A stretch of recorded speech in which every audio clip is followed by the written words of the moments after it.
I'd like to call to order the June 13th, 2022 meeting of the Lowell Historic Board. We have a number of public hearing items on our agenda this evening. And just due to the number of people in the audience today, I thought I'd just start out with a quick procedural reminder to let you know how these agenda items are reviewed. The procedure is that we first invite the applicant to present their project to the board. At the conclusion of their presentation, members of the public who wish to speak in support of the proposal have an opportunity to come to the podium and make remarks. Once the public have made their remarks in support, then we ask for those of the public who wish to speak in opposition to the project to speak. And for both for the public comment, we ask that folks limit their comments to 5 minutes maximum, just for respect of other people's time. Upon the completion of the public comment period, we then end the public hearing section for each agenda item, and the board then is open for discussion and vote on the proposal. And then that process is repeated for each individual agenda item. So I just wanted to clarify all that at the outset. The first item on our agenda is DLHD-22-30, 167 Dutton Street, an application for a historic permit by Project Learn for installation of a mural. Would the applicant like to step forward and introduce yourselves?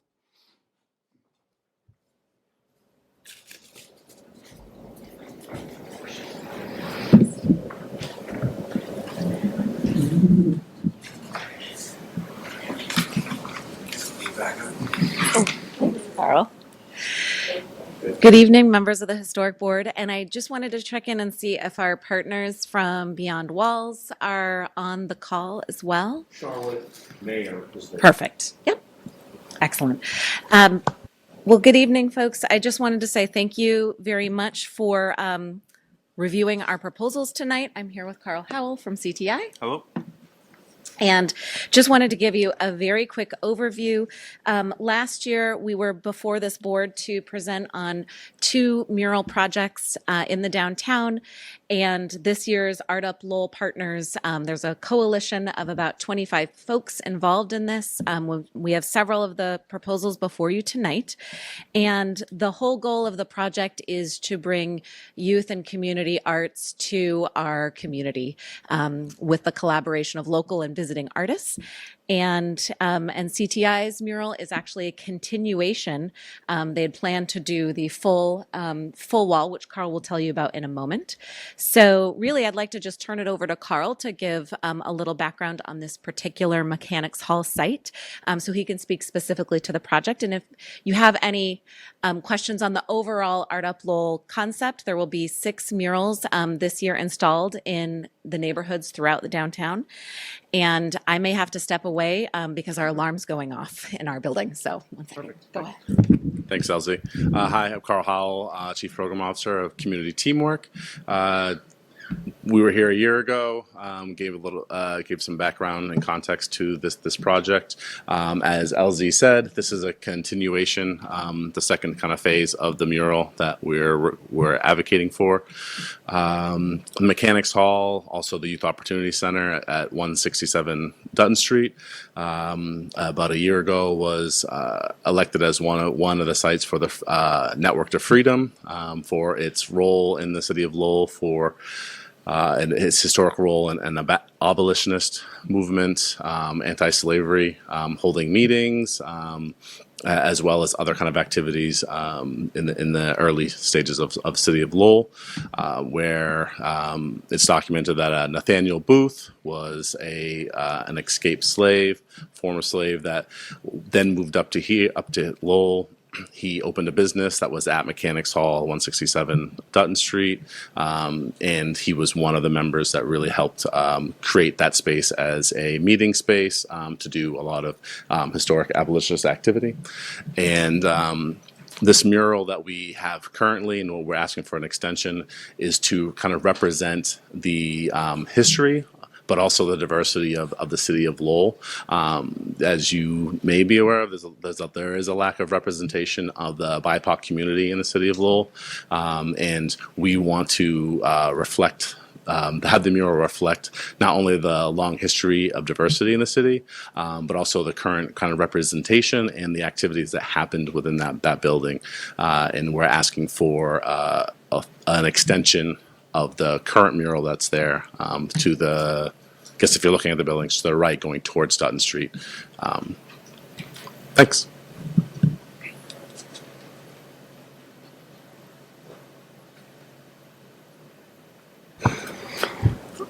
Does the other individual wish to does the individual on Zoom wish to go over the details of the proposal? The location and the... Charlotte, do you have any specifics you want to share? Hi, everybody.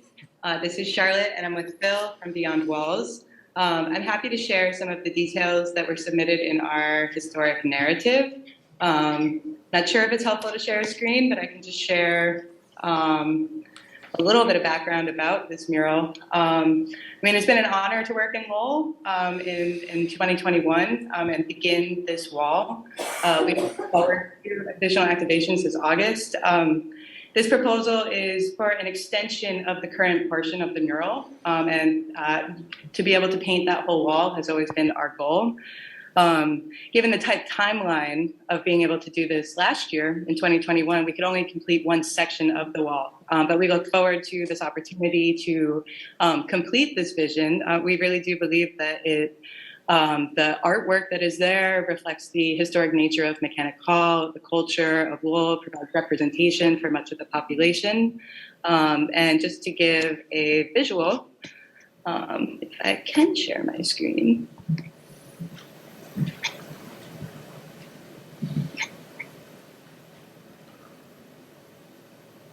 This was part of the application that was submitted, sharing the history that Carl had just recapped for us.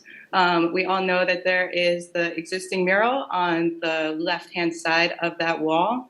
Our goal is to extend this mural through the same artist and the same concept, so it's the same mural, into the other portions of the wall, reaching up to the top right corner, while still honoring the guidelines that the Historic Board has in terms of how close to the edge it can get, and being aware of other ornamental properties that we want to keep intact, knowing that this is not the front-facing portion of the building, and that our goal is to be able to complement the space that is there and continue to enhance this wall with the completed vision for this piece.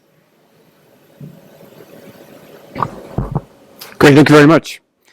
Is there anything else you'd like to present as part of the project? Could you talk up, please? Yeah, I'll try to speak as close to the microphone as I can. The microphone's for the TV, not for the room. Yeah, it doesn't really amplify. Okay. So I don't have anything to add. Okay, thank you. At this point, I will open the podium up to members of the public who wish to speak in favor of the application. And when you do come up, can you introduce yourself with your name and your address, please? Hi, good evening. My name is Claire Ricker. I'm the Director of Real Estate for Coalition for a Better Acre. We have a mural proposed on one of our properties, Middlesex Street, which is close to the Jam area, Jackson, Appleton, Middlesex urban renewal area. It's long been a goal, I think, of CBA and certainly of the city to have some public art in that section of town. We happen to think this is a great location. It's kind of a surprise location to have some public art. It would be something that you wouldn't necessarily have to hunt for, but it would be something that you would notice walking by.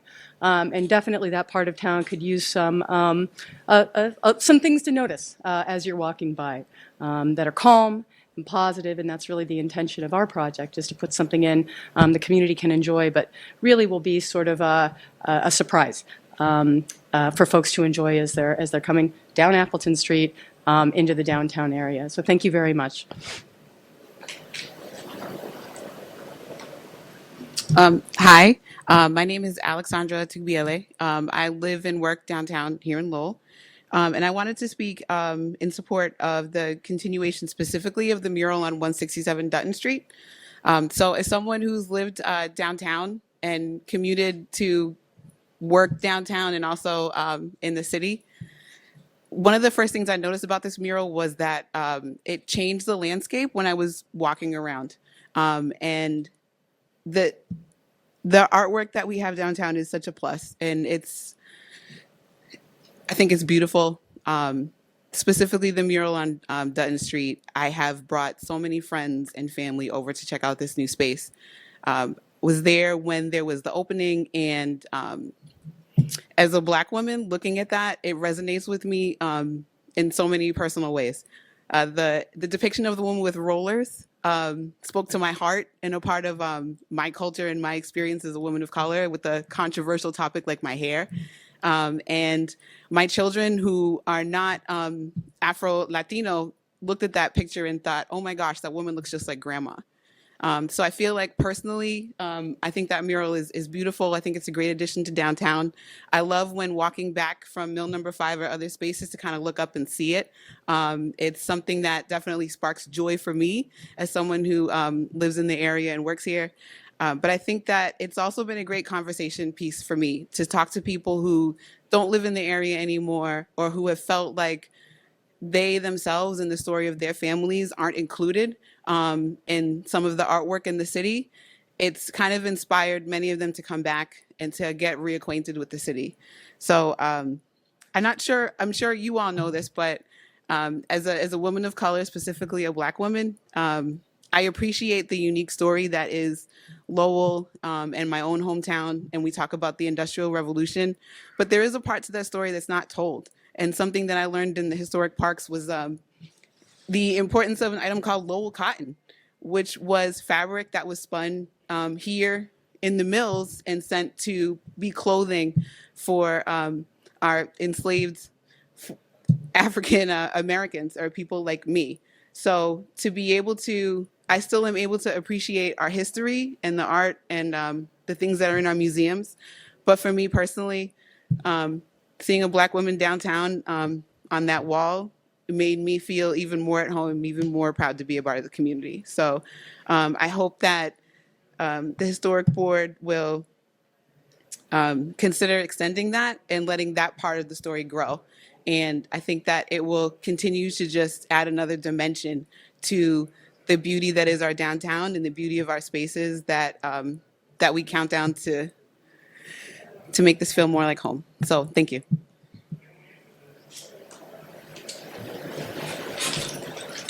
I see you, Alec. I see you. See me? See you. Hi, members of the Historic Board. My name is Vladimir Saldana, and I am here to speak in favor of the expansion. Clearly, I think everybody already touched upon what I was going to say, so it's going to shorten my speech, which it wasn't a speech, it was just a spiel, but still. So I was going to say, the two murals that were created by these Latino artists last year in partnership, obviously, with Project Learn and the other members, ETI and everybody else. That's a long list. I'm not going to name them all.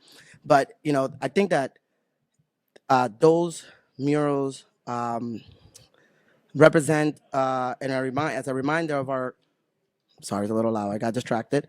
A reminder of our cultures and roots, which we should all value and promote. In my opinion, the mural stands for what Lowell is all about, a conglomerate of diverse cultures, not just coexisting, but also coming together and experiencing together. It's a visual art representation of telling the story of a sizable Dominican community, which also plays a root in, African diaspora and the Afro-Latino community. It's like Alex said, it's a Black woman with rolos, which you don't know, they're very culture in the Afro-Latino and African community. It's just, and it's an education for those that don't know what it is. As I was saying, it's an environmental graphic speaking to the visual language we constantly ask our city of Lowell to do. Members of our community took it upon themselves to do it in their own property. Although the origin of the artists who painted the mural may not be from Lowell, but their hearts are close to many who live in Lowell. Again, that Dominican diaspora that I was talking to, who identify with the mural and it connects to its vibrancy. Just wanted to make it a sidebar. If we want to, talk about arts in our history as a country, The Statue of Liberty was not made in America and was not by American, but it represents, it's a big symbol of our freedom and justice, which is a core principle of the United States, and it's embraced. So, to that point, this mural has many Lowellians and Afro-Latino feeling welcome and seen. To the larger community, it should represent the mosaic many of us speak about and are promoting. So, in closing, I just want to say I find it a little ironic that a group that defines itself promoters of the arts and culture is opposing this very objective, the mural itself.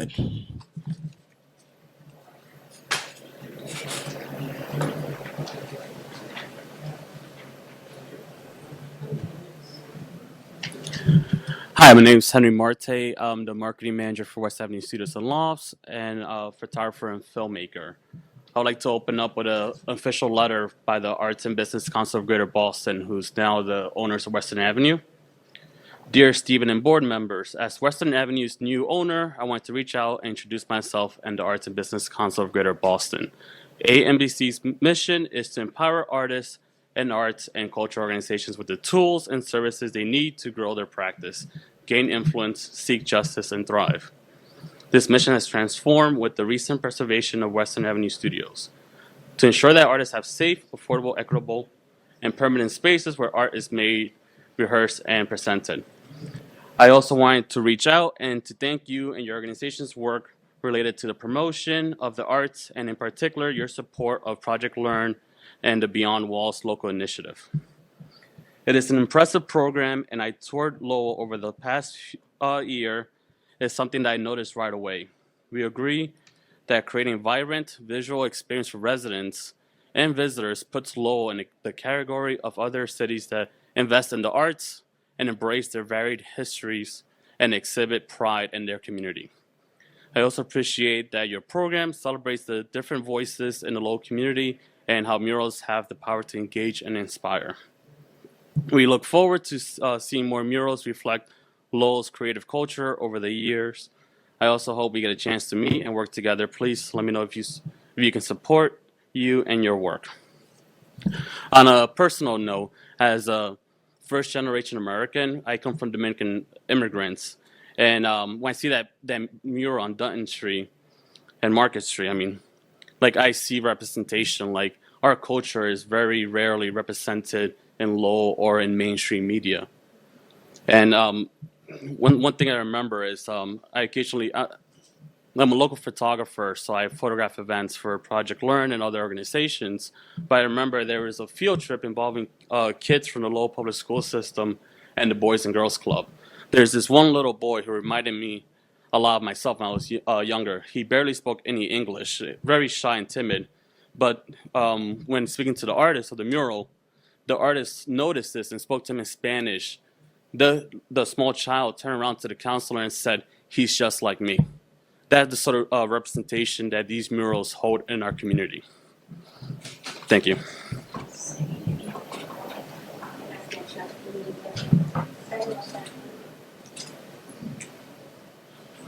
Anyone else here who wishes to speak in favor of the proposal?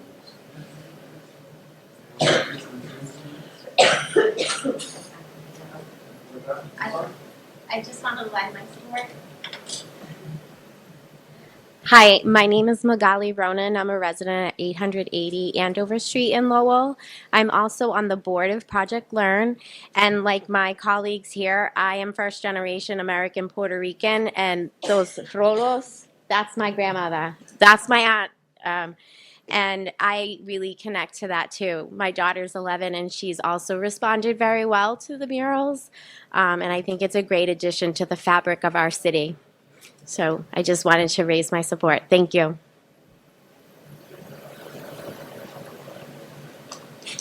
Second call for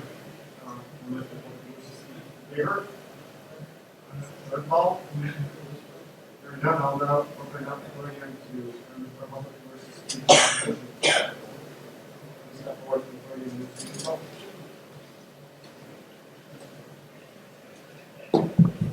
Have some visuals. You would be kind enough to pass me that. Thank you. May not have been to the garden. So, my name is Mary Hart. I'm a Lowell resident of 9 years. I'm an artist and educator with a studio at Gates Block, which is on Market Street. Recently retired from teaching design for 27 years in the university system. I'm active in arts, including Brush, Do-It-Yourself Lowell, Arts League of Lowell, LCK, member of Mill City Grows with a garden, participant and organizer of many art shows, and volunteer teacher at CBA, Winterfest, Skillshare, Creativity, and others. I serve on the board of the Arts League of Lowell. I travel a lot, and I've seen murals in Montreal, Paris, Dublin, London, Miami, Oakland, San Francisco, Pittsburgh, New Bedford, Salem, Beverly, Lynn, and I even worked on one in Somerville. I have a great love of public art and murals. But that's not why I'm here tonight. I am here to speak out against enlarging the current mural on the CTI building, which abuts the Gates Block Garden at 307 Market. There are many things wrong with this mural. The subject and placement were presented and approved on the same night with absolutely no time for community discussion. The scale and location adjacent to the Arts League of Lowell is confusing. We are a local arts collaborative. We have artists who would like to be represented. And finally, the addition of more brightly colored art in such a confined space crushes the atmosphere of our garden. I have been a tenant at 307 Market, also known as Gates Block Studios, for 9 years. When the building opened, there was a barren lot next door. Over time, a changing core of volunteers has steadily worked to transform this space. With the help of our landlord, Nick Saris, and several loads of topsoil, we have made it into a green oasis, enjoyed by everyone on the block and open to all. Using no public money but relying on donations, it has become a beautiful palette of changing colors as the flowers and trees bloom in succession through the seasons. Into this carefully curated space, a mural was thrust upon us. With lightning speed, approval came, and our garden became a work site. Our last-minute appeal was overruled. The mural became a thing. One we did not ask for, one we did not love, but it was there. A dominating, harshly colored 40-foot-tall figure looming over the garden. The chemical paint colors at war with the subtle hues of flowers and foliage. Okay, fine. We've moved on. The mural is there, and it has a history. However, does it have to be enlarged? Does it have to be made bigger? What possible purpose would be gained by using every square foot of space on the garden wall? No input on content, color, size, placement, etc. was sought. We have not even seen a sketch. If CTI wishes to be a good neighbor, why the rush? You know we do not want more mural. You know we want to keep the calm and restorative green garden that we have built. We have collected 43 signatures, not from people across town, not from people who live somewhere else, but artists who are members of the All Collective and studio renters. These are abutters, renting abutters who oppose the expansion. And this isn't about paint layers or original brick. It is about how we interact as a community, how we communicate and accommodate each other. An enlarged mural does not fit this block of Market Street. It is too bold and it has nothing to do with our art community. Instead of cramming more mural into this tiny space, please give us some breathing room. Set back as it is, the mural wall will be mostly obscured anyway by the shadow of the two buildings flanking it. The undulating green ivied wall is far more peaceful and relaxing than a clash of colors. I cannot imagine a neighbor being so heavy-handed just because they can impose their will on a wall. All I ask is that you slow down this process. Take into consideration the wishes of the abutters. Consider that public art, and especially murals, is a function of the local art communities, not artists from outside. And give some thought to whether this is a good direction for our historic district. Who gets to weigh in? Who gets to discuss murals? Why is the mural sized a certain way? And why do the letters of support from out of town and across town carry so much weight?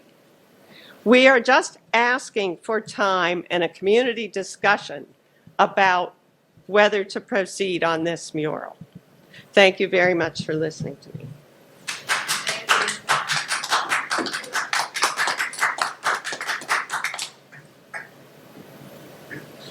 Does anyone else wish to speak?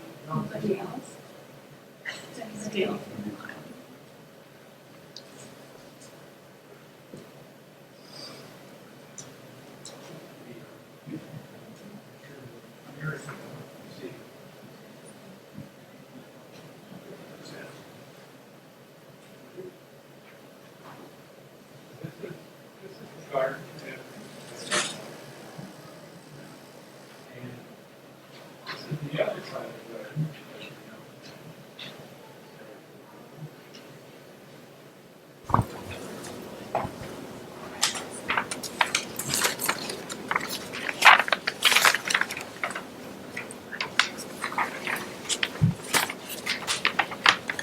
My name is Steve Severson. I'm the president of the Arts League of Lowell and a lessor in the Gates Block building. I have my art supply store there as well as the Arts League of Lowell Gallery. The board of directors under my hand wrote a letter to CTI, specifically to Karen Frederick, asking that they reconsider the expansion of that mural, specifically because of the overwhelming size that was going to be created here. The garden was invented to be a calming space, and putting this cacophony of color and size on that wall will only decrease the value of that calming space. And I want to say specifically that I don't have any argument with the content of the mural. We're learning to live with it. We didn't get any opinions, weren't allowed to put any opinions in on the thing except at the last minute at the previous meeting that approved that mural, which was a little too late, frankly, because it was pretty much a done deal. But now we have an opportunity to stop and discuss the rest of this mural. When I was first heard of the mural, I inquired as to how big it was going to be, and I was specifically told that the mural was going to cover this space, pointed out the space that you see that the mural is painted on. There was never a discussion at that time of, oh, this is only a partial mural, we're going to cover the whole wall. That conversation never occurred. And I only learned later that this year that suddenly we're doing 5 new murals in town, now 6, I guess. And one of them was the expansion of this mural, which led to our conversations amongst ourselves. We weren't invited to discuss it outside. And so we developed our opinions that this is going to be overwhelming to that very small contained space, and would like you to consider that in your deliberations. Thank you.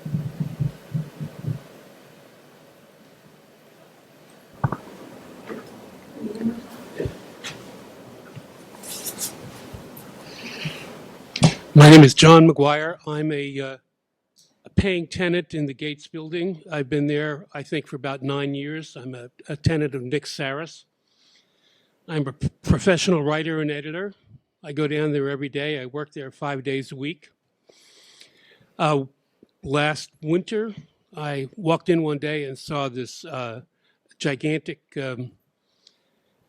elevated platform putting something up on the side of the wall, and I couldn't get any real serious answer about what it was. It just sort of went up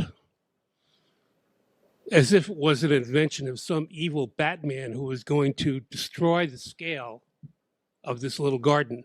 As Mary has said, people have worked for 5 or 6 years to put that garden in there. And it's a small scale space with a couple of little chairs, low flowers, a fruit tree that doesn't get any higher than that painting, the top part of that painting. It's a small scale space.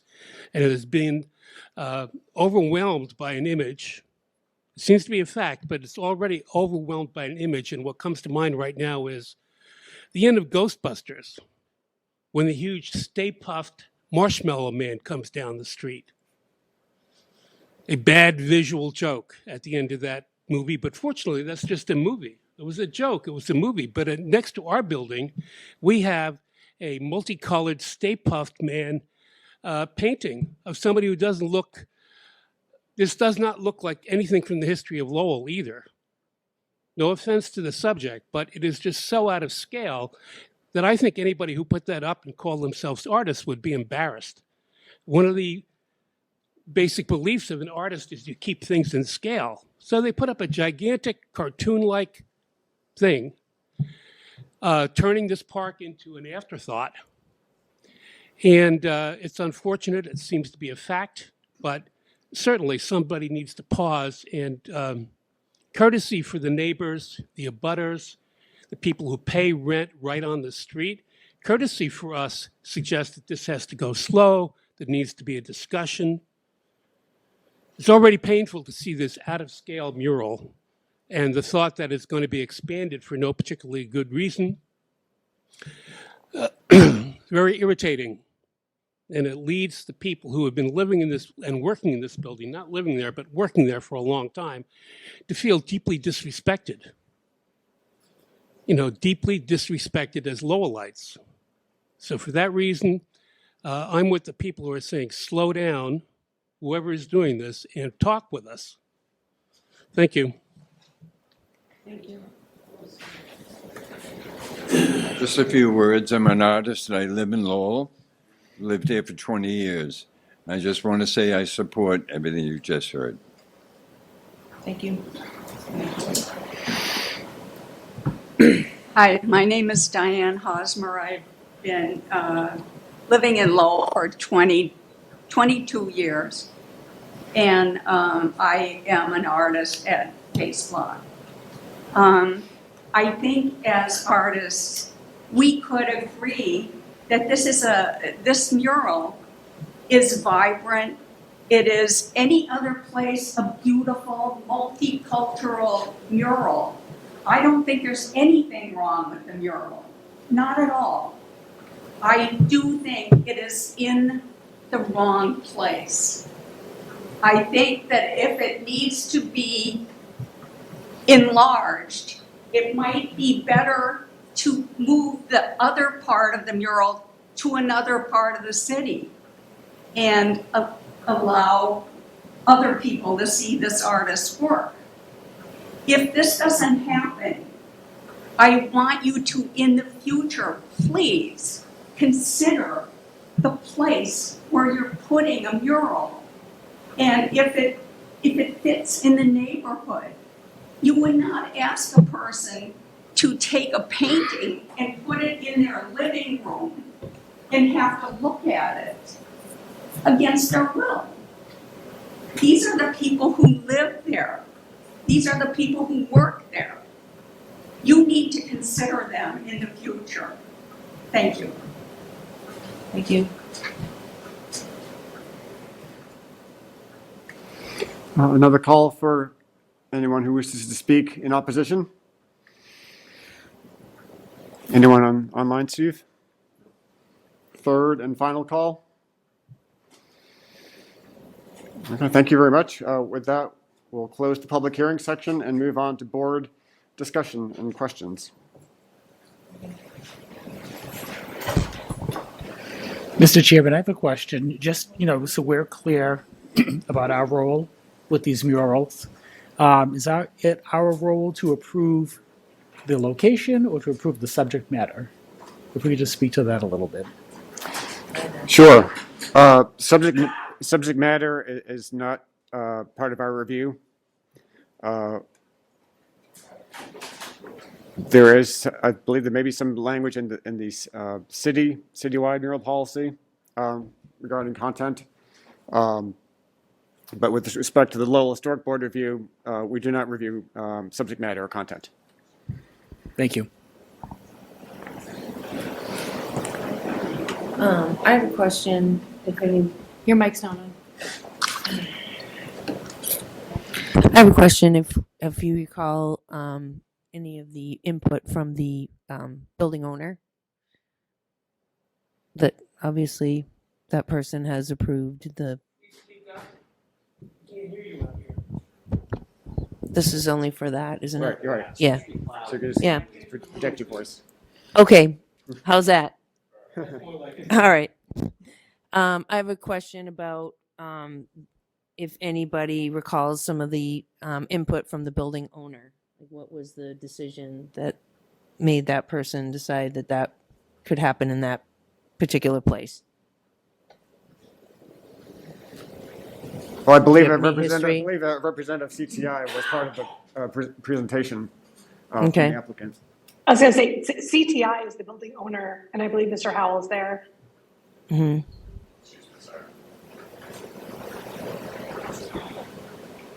Yeah, regarding that specific location, last year we did a tour of various Remember that. locations around the city and Yep. with the historic board, and it was identified that that would have been a perfect spot during that tour by all parties that were on that tour. So that's why we had that, or the other side. The other side had more, I guess, historic features to it regarding the granite around the windows and stuff.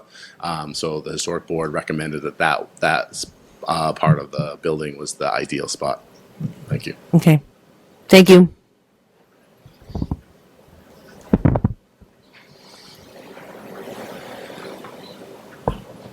I have a question about, it was included in your comments about the, I'm sorry, I made a note on here.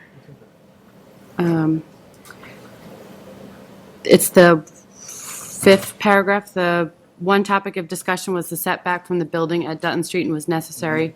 This identified as the 1 foot margin of the unpainted surface. So where is that occurring?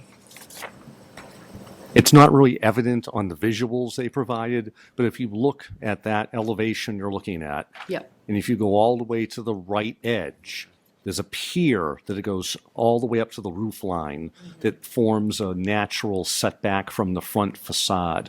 So basically, if you're doing the mural on the painted elevation, it would go to a certain point and then stop, providing for a setback so it doesn't bleed and extend any further and possibly compete with the front elevation. So there's a brick pier of Okay. a foot or so distance. Yeah, it's similar to this line, but extends down Oh, near the front facade along Dutton. So it would give it, I don't want to say a frame, but it would give it a setback edge from the front of the building on that facade. That's what that is.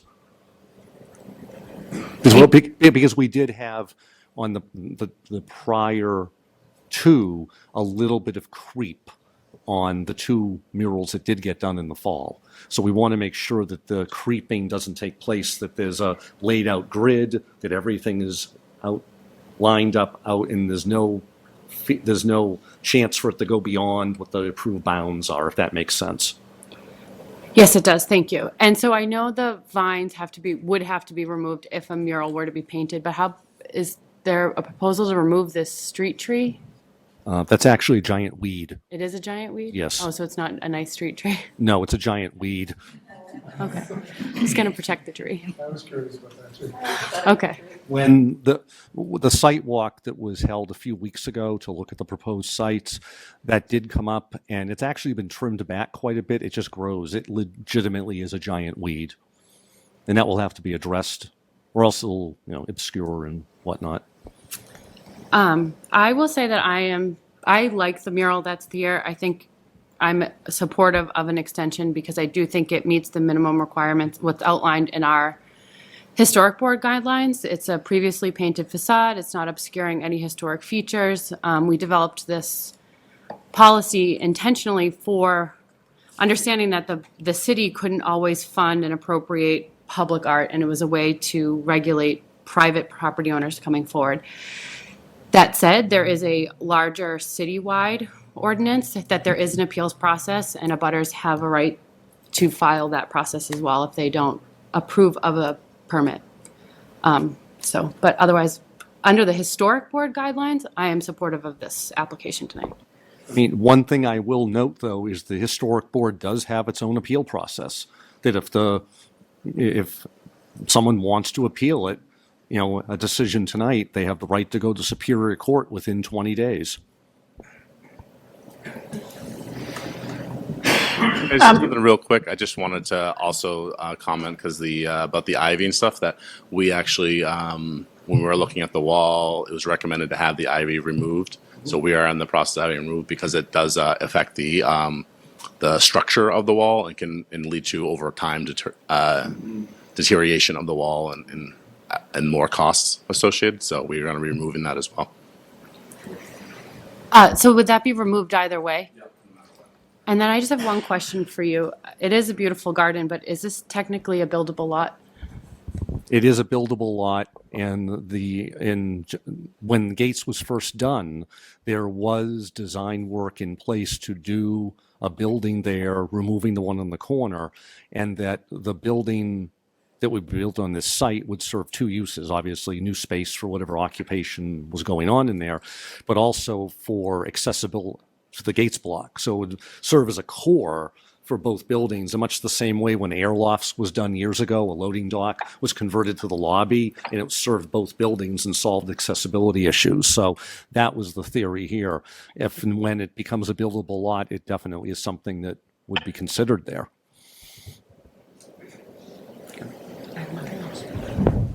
If I may, I just want to echo what Member McCall just said, that, in terms of the guidelines that the historic board is looking at, this is an appropriate site for a mural for the same reasons it was an appropriate site when the initial installation was considered in September. I think this is a great project, and I think the extension of it makes sense, again, for the same reasons that the initial mural made sense. So I plan to support this. Yeah, a couple quick comments from me. To me, there's so many fascinating things to discuss here.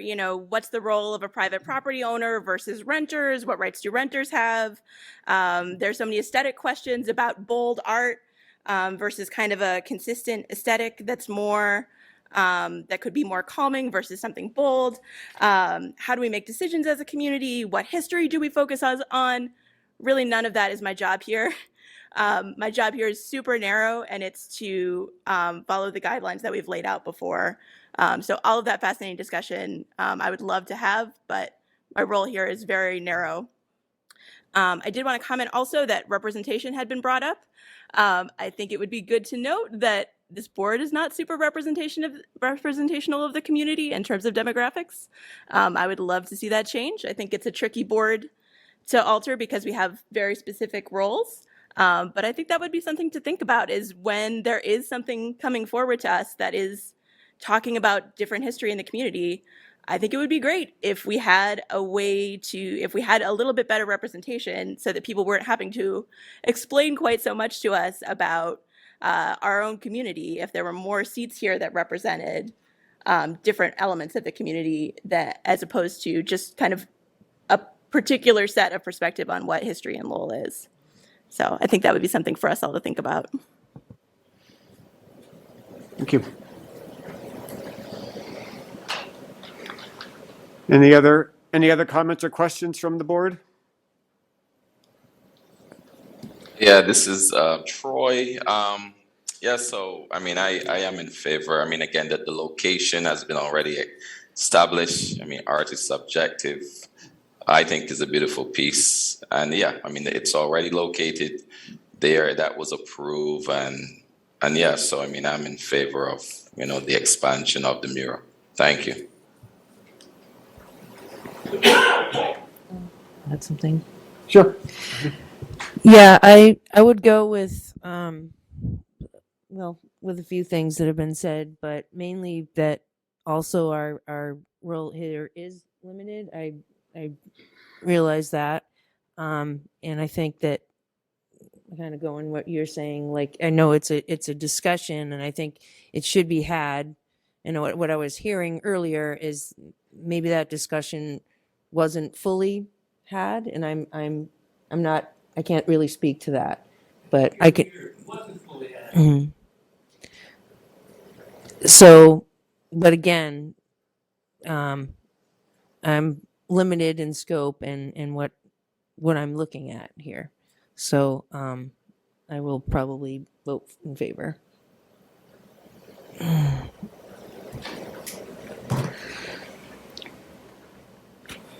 I did have a couple questions for the applicant, just to clarify.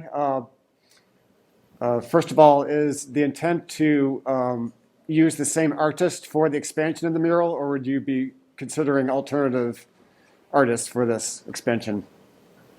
The plan was to have the same artist to continue the piece that he started. Okay, so it would have a similar paints, palette, style would be similar. Mm-hmm. Okay. Yes. Okay. Are you going to make the design available before we see it up on the wall, sir? I'm talking I think Beyond Walls. I don't know if Charlotte's there. I don't know. I'm here. Can you speak up with the question? The question is, will the concept for the extension be made available prior? The process. Concept. The concept, so we follow all steps of the mural ordinance by the city, which requires that the artist would develop a design that is then presented to CASE for approval for fit and cultural, a good fit for Lowell. So we would be going through with that process and following each steps of that protocol. Okay, thank you for clarifying. The other question I had was a good portion of the CTI wall is in the alleyway next to the lower building adjacent to it. Yes. Will the mural be applied to the wall within the alleyway, or will it be just in that L-shaped section that's shown on your application? I would have to look at the scope. I also know, I think as Steven mentioned, there's the kind of concepts of where it needs to stop based on the layout. Right. So I'm not familiar if it's going to go behind, but it definitely will be as far over to the right on the top you can, because that is very extremely visible coming down Thorndike into Dutton. Mm-hmm. You can see that over coming down the road, as well as some people had already mentioned that from the Appleton, from the core area, you can see that it's very visible and accessible. So, yes. Okay. I'll just say that in my reading of the Lowell Historic Board standards and specifically the mural review standards that we have to guide us in these proposals, in terms of looking at the location and scale, and just quoting from our policy, I do not believe that this mural obscures or detracts from the architectural features, nor detracts from the existing historic design context of the site and the surrounding area. I feel that the scale is appropriate. It's similar to the scale of the other mural over on Market Street. And I feel it would be a great addition to the community. One thing I would ask of, if the board does vote to approve, that we did have the issue of when the previous mural was approved, we had approved a certain rectangle of area, and there was some bleed over outside that area that Steve mentioned earlier. So I would just if we did vote to approve this, that we'd want to make sure that we have measures in place to really clarify the extent of where the mural would be applied, so that that border along Dutton Street is respected and we don't have anything expanding beyond what we saw in the application, just to avoid that from happening again. Yes, I can speak to that and just say that is understood. Setting those strict guidelines with the artist is incredibly important. We apologize that last year there was a little bit of excess that was painted, but we would take additional measures to inform the artists of why that's not okay, and ensure that that doesn't happen for this year. I also think overall broad communication and additional walkthroughs to clarify exact locations with one member of the historic force to ensure that we're all on the same page would help us in that process too. Great, thank you. Thank you. I have another question. Sure. Charlotte, I have a question. Can you speak to the protection measures for the garden itself when you're performing the work? This is Lisa Cassidy. Hi, Lee. Yes, I can speak to the protection measures. There's things that we can do easily and others that are harder with plants that are in the ground. For anything that's movable, that we can move safely in terms of plants, we would do so as we did last year. There was a initial challenge last year with a little bit of dripping that had happened on some plants. We would ensure that we had, I think, bases to our lift to avoid any drippage that could happen. And anything that we can cover in terms of drop cloths and plastic to protect from paint. Though paint would be really the only thing that in theory could happen.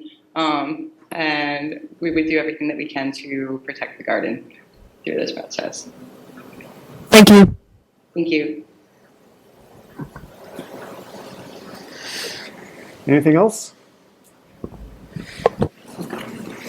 If there's no further questions or discussion, I will entertain a motion. I'll make that motion to approve it as presented. Second. All in favor? Aye. Aye. Aye. Any opposed? Okay, thank you very much.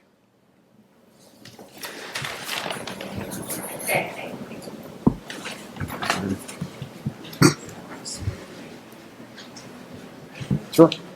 Can we just take a quick recess, give everyone a quick break before we move on to the next agenda item? Just 5-minute break. Thank you. Thanks. Thank you.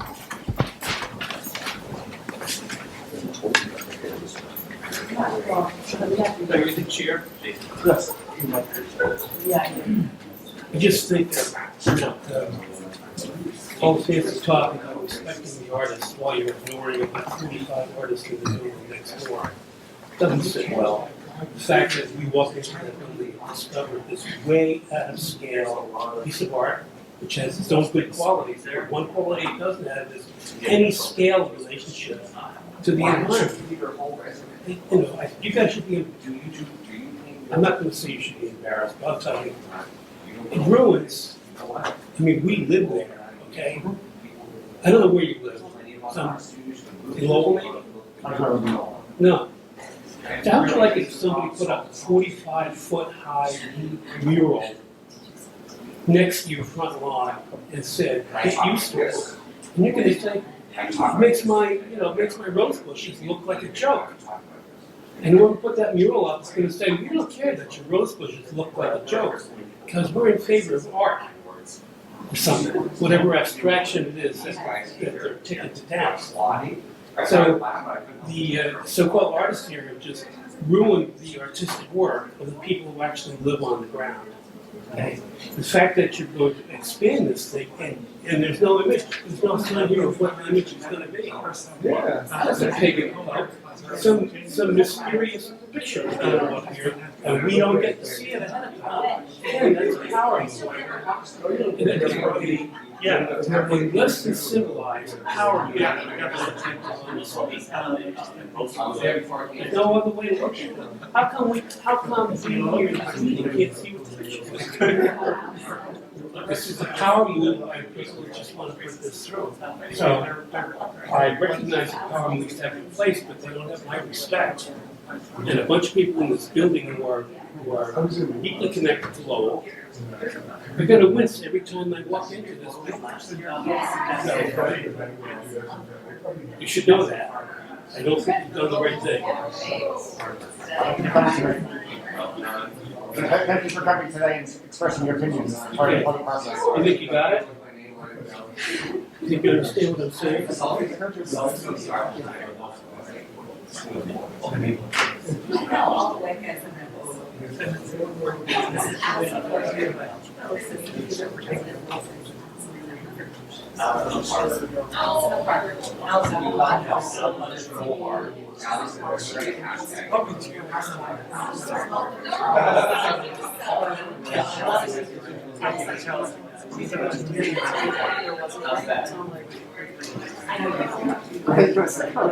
I'm gonna go double check. I'll be right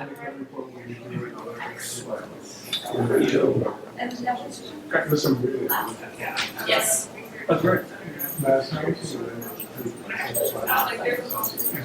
Does look like everybody left. It does look like everybody left. Sorry. Before we schedule this first one, that was what else did you want? 1 hour.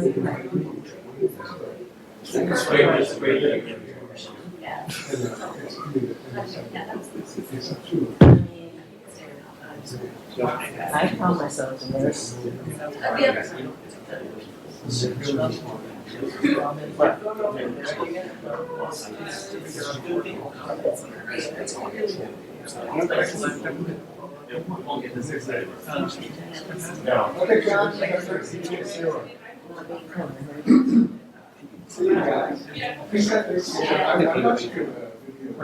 just wanted to let you guys know, I spoke to Mr. Saris earlier this evening. Your time on this whole thing.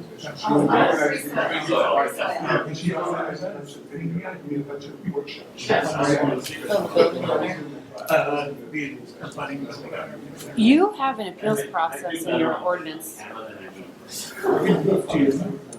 In case we end up Yeah, absolutely. No, but I'm just saying, so I would keep mine about a day. I'll have better birthdays. Oh, great. So as part of your process, do you have any favorite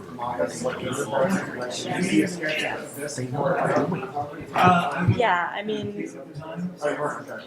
we just can only do so much. I don't know, like, it's not even really. Why would they go through all the work of getting the artists to come up with a project for a wall? We weren't even gonna say the wall. Right. Right, so that's why it's like, but yes, this process is supposed to have. Yes. Yeah, it's really content. Well, no, they don't either. We don't do content unless it's like Well, somebody explicitly. It's actually really fascinating. You can just Google mural Supreme Court reviews, and it's really quite fascinating. Like communities that didn't regulate, now we're to like the fronts of their houses, like and then like 3 or 4 of them on the till 2 in the morning, and then like enforcing a violation of the sign code or something like that. Well, no, you don't regulate it. That's not a sign. I would just go to that. And it's an appeal to you, to the city manager, or the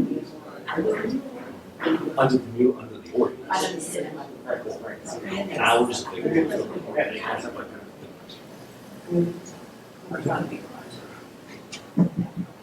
Anyway. All right, sorry, should we start back up?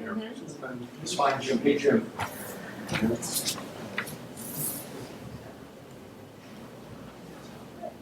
Oh, yours really spread out.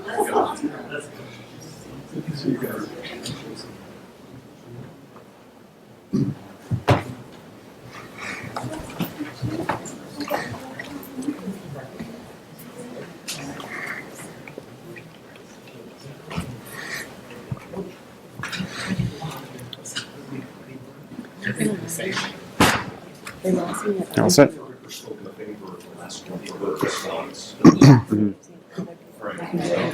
All right, I'd like to call back to order the meeting of the Lowell Historic Board. We'll move on to our next agenda item, which is DLHD-22-31, 56 to 58 Middlesex Street, an application for a historic permit by Project Learn for installation of a mural. Would the applicant like to step forward again? Hello again. This application for the 56 to 58 Middlesex Street building is for a building owned by Coalition for a Better Acre. Unfortunately, my colleague and friend from Coalition for a Better Acre had to be somewhere. But I'm here also with Beyond Walls, which can tell you a little bit more about the slides and the visuals that are represented.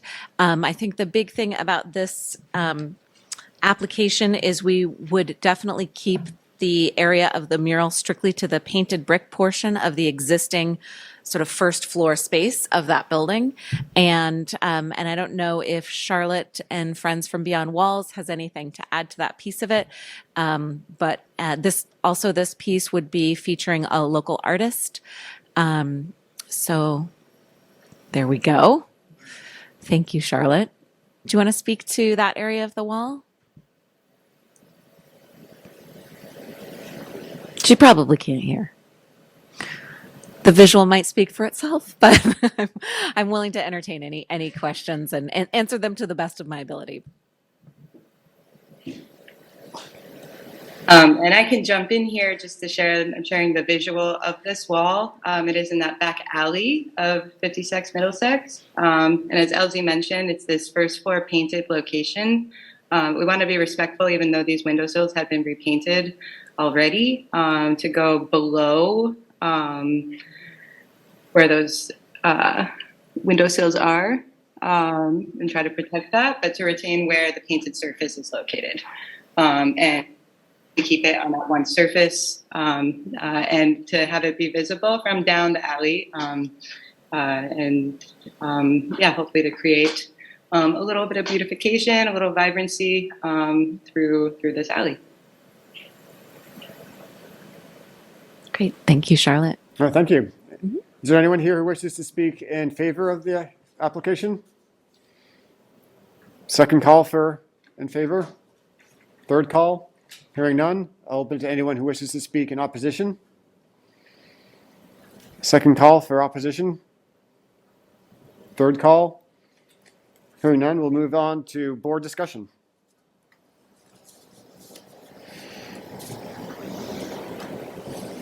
Any questions or comments? I don't really have any questions. I just have a comment. I think this is exactly the type of historic building that we wanted to make sure was allowable for our historic mural policy. Even though it is, I believe it's B, historically significant. However, the proposed location, I think, respects the historic architecture. It's obviously it's not obviously for those who don't have this picture in front of them, on previously painted masonry. So I just wanted to say that I'm in fully support of the project. And I look forward to seeing it. Thank you. Awesome. One thing I'll note on the previously painted brick wall is that was done as part of Cambodian American League of Lowell's project on these two buildings in the very early 2000 when current Councilor Yem was the head of call.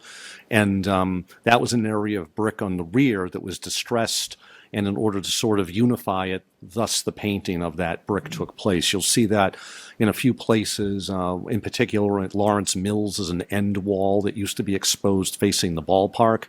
It's painted in a uniform red because it's just so distressed, it's better to address it that way. So that's how this wall came to be painted, was back in the rehab project back then. We just didn't catch the granite being painted, sorry. Oh, sweet. I feel that this one in particular also, like Christine, fits into the guidelines, and I do believe and I respect that you're kind of moving down from the granite sills. That would have been nice in the earlier painting, but to be having that sensitivity, and so I appreciate that. But I do think that it does fit into the guidelines. I have a question about the owner of that building. Who is it CBA? Okay.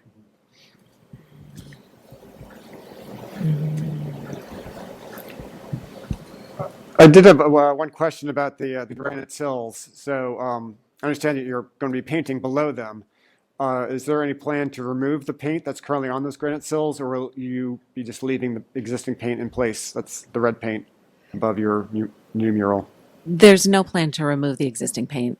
Okay. That falls outside of the scope of this particular project, but I'm not speaking from CBA's perspective, and maybe CBA would like to do that. So, Okay.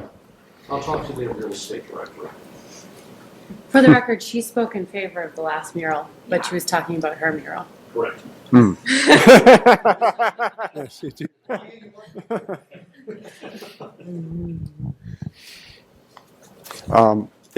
I concur with the other comments about this being a good location for a mural, given that it's on a secondary facade, it's on previously painted brick.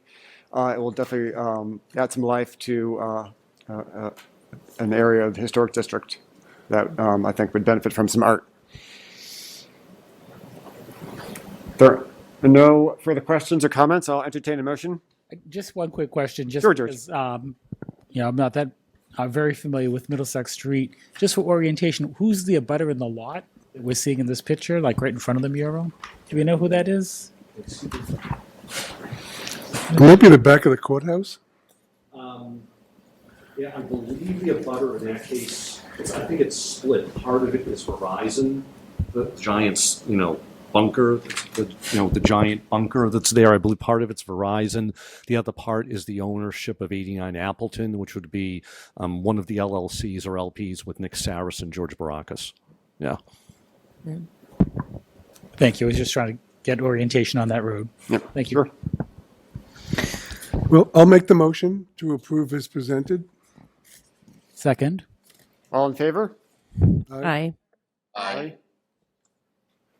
Any opposed? All right, thank you very much.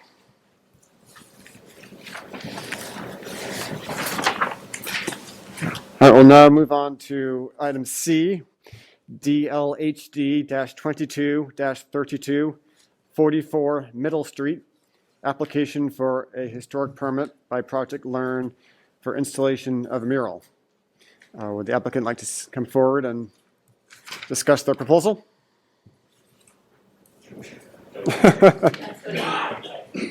I need backup. I'm here. So I'm going to turn this over to my illustrious partner, President Phil Sisson, to talk a little bit more about this particular space. Hi, folks. For those of you who don't know me, I'm Phil Sisson. I've been about a 6-year resident in the city of Lowell, worked for Middlesex for about 12 years, and now its new president. So I'm excited to be here with you this evening. Thank you for this great process and for the walkthrough that we were able to achieve. We are growing in terms of our minority representation at the institution. For those of you who don't know, 46% of our students are students of color. And in that, we lost an opportunity last year. I was not a member of the Project Learn board, but I did join as of last June and was invited to the 2 celebratory events when the other murals were actually completed. Had an opportunity to talk with the artists, and really can't say enough about what an amazing process and how exciting that was for the city. And in fact, it was my students and my faculty that wanted to know why we were not involved in those initial murals. So I'm excited that we have, and you do not see UMass Lowell is also the other higher ed partner that's part of the Art Coalition this year. So we're very excited about making up for lost time from last year, and that's why we have 3 particular buildings that have been identified on your list here today. What I would say is that the 2 buildings, although I only speak to one, on Middle Street are both historic, but they are part of a central part of our Middle Street campus.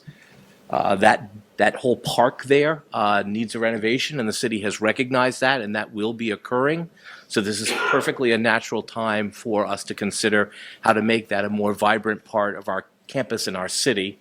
Along with that park cleanup would be the opportunity for those murals to exist. Our hope is that the students that spend most of their day, and those are health students, science students, they are pretty much predominantly on that street from the time they enter the college to the time they leave. Some of them, whole afternoons, whole days, our biotech students are literally in that building almost 12 hours a day sometimes. So an opportunity for them to have a park that has this sort of representation, possibly, is really important to us as a community whose new strategic plan is all about equity at its core. So that's really the theme that we want to have happen with Middlesex's involvement with this project.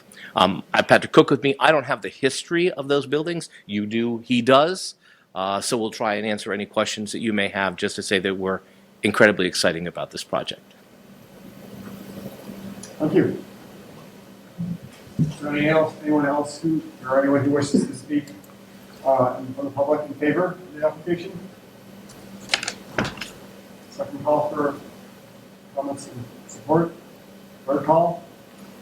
Hearing none. Is there any member of the public who wishes to speak in opposition?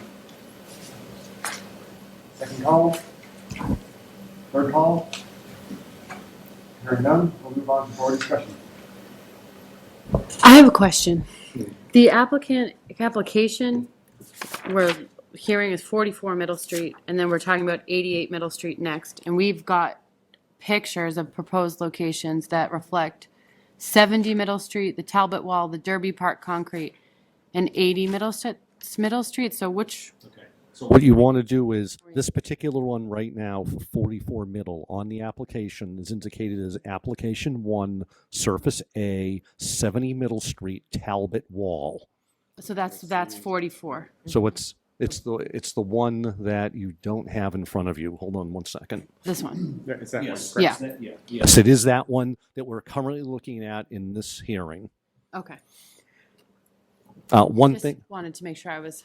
That's why I tried to clarify, because there was some differences. And one thing we'll note is that this is advertised as the K building, which is what it really is, although we recognize that Middlesex internally manages it as the Talbot building. So, but we tried to be careful to note that this is this one, this is that one, so there was minimal confusion when looking at the narrative. So the surface B Derby Park Concrete, is that part of this application? No. Okay. Is that the next one? Possibly. But one thing I will note is on the site walk, you'll see that I think the applicant did an excellent job in the narrative defining the bounds of this one on the Talbot or the K wall. There's distressed brick there, very similar to what was at the Athenian corner. And when we were out on the site, we noticed that, there was a natural setback here needed with the features on one end with the fire control box, the conduit. And you just didn't want this bleeding to the front of the building, because there was actually some part of the front facade that wraps a little bit. So you wanted that setback both in the front and the rear and above, just so you stuck to the distressed brick. So even though it's unpainted, this is like the Athenian. Yeah. It was inside, it's party wall brick. And it's scuffed up and it's distressed, let's just call it that. Okay. So I will stick to my, okay. One thing I will note that UMass Lowell is mentioned, and what you don't see here tonight are a few mural proposals outside of the district. From what I understand, there's one proposed for the reactor at UMass Lowell's North Campus. There's one proposed for Maloney Hall's wall, which is the building on South Campus near their parking garage across from the softball field, and another one up on Elliott Street outside of our area as well. So those are some of the other ones they were referring to sort of tangentially there. Am I correct? Indeed. Well, I really appreciate our higher ed institutions investing in our neighborhoods. Derby Park is a pocket park in downtown Lowell. We have very limited open space. We have one tiny little playground for kids. It's something, even though, we have parks immediately around the downtown, our core downtown really lacks open space for residents to congregate. The Derby Park would be incredible, but it is overgrown. It needs some love. It's city-owned. I am not blasting you. But I do think art is a short-term fix to help, alleviate that area, bring some life and action back into that area. And I have it on good authority that maybe the city might have some money to program some fun stuff in that area. So I would, I know that this is a more tricky application because it's an A building, but I'm really supportive of it, and I hope the board agrees.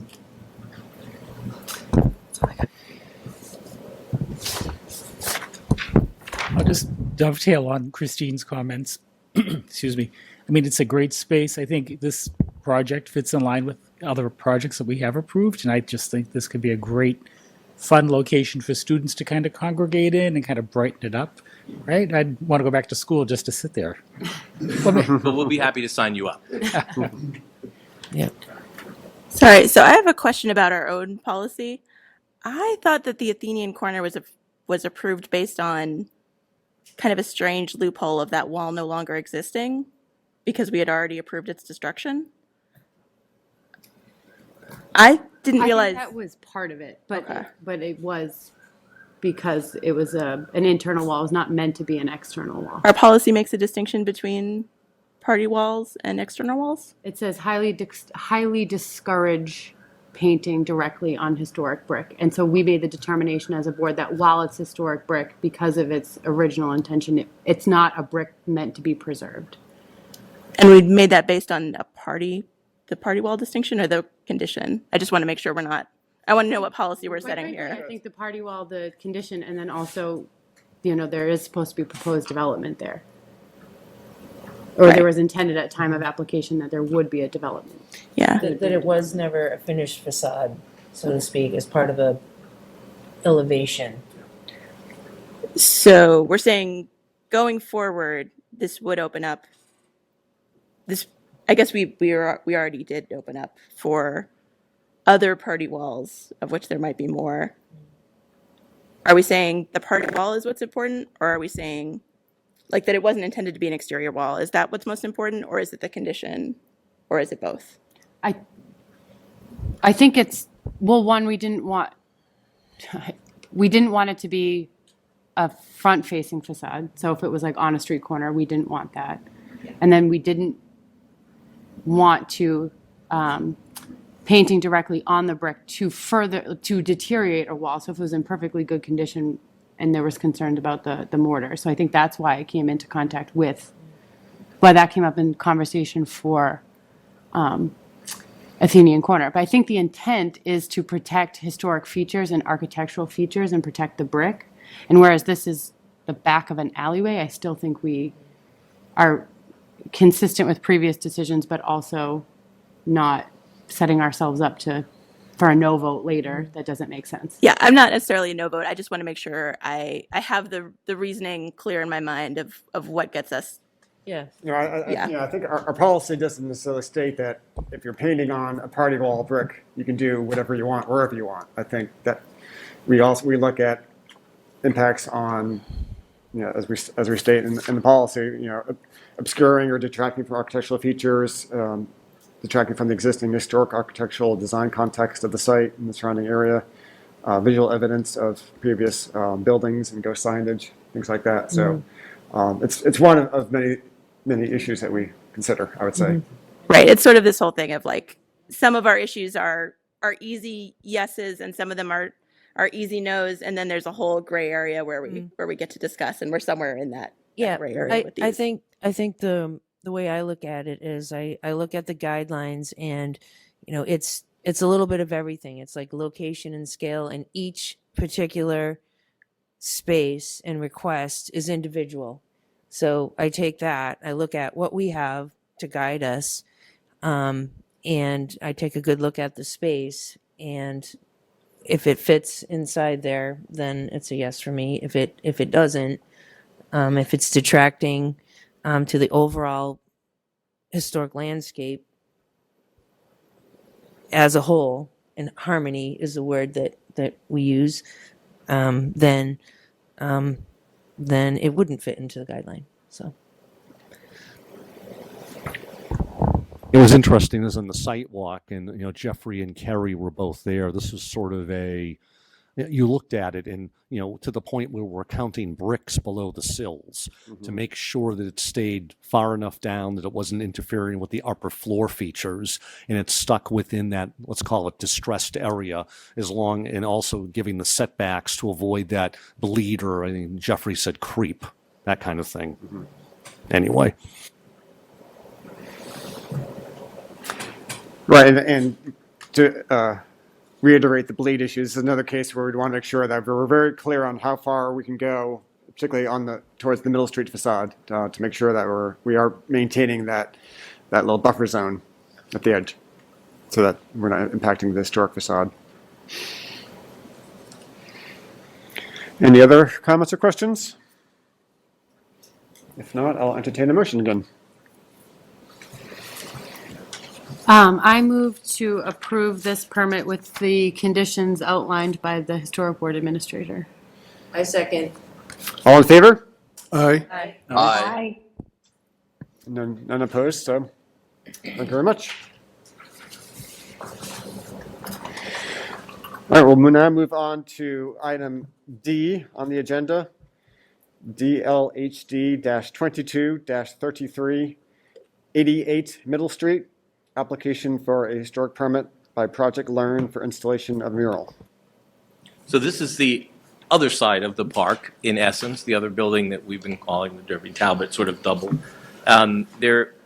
We had a lot of discussion during our walkthrough, so I think there may be some concerns here, and that's why you'll see a number of other spaces, cement, partial walls, et cetera, that were part of the park that were part of the consideration.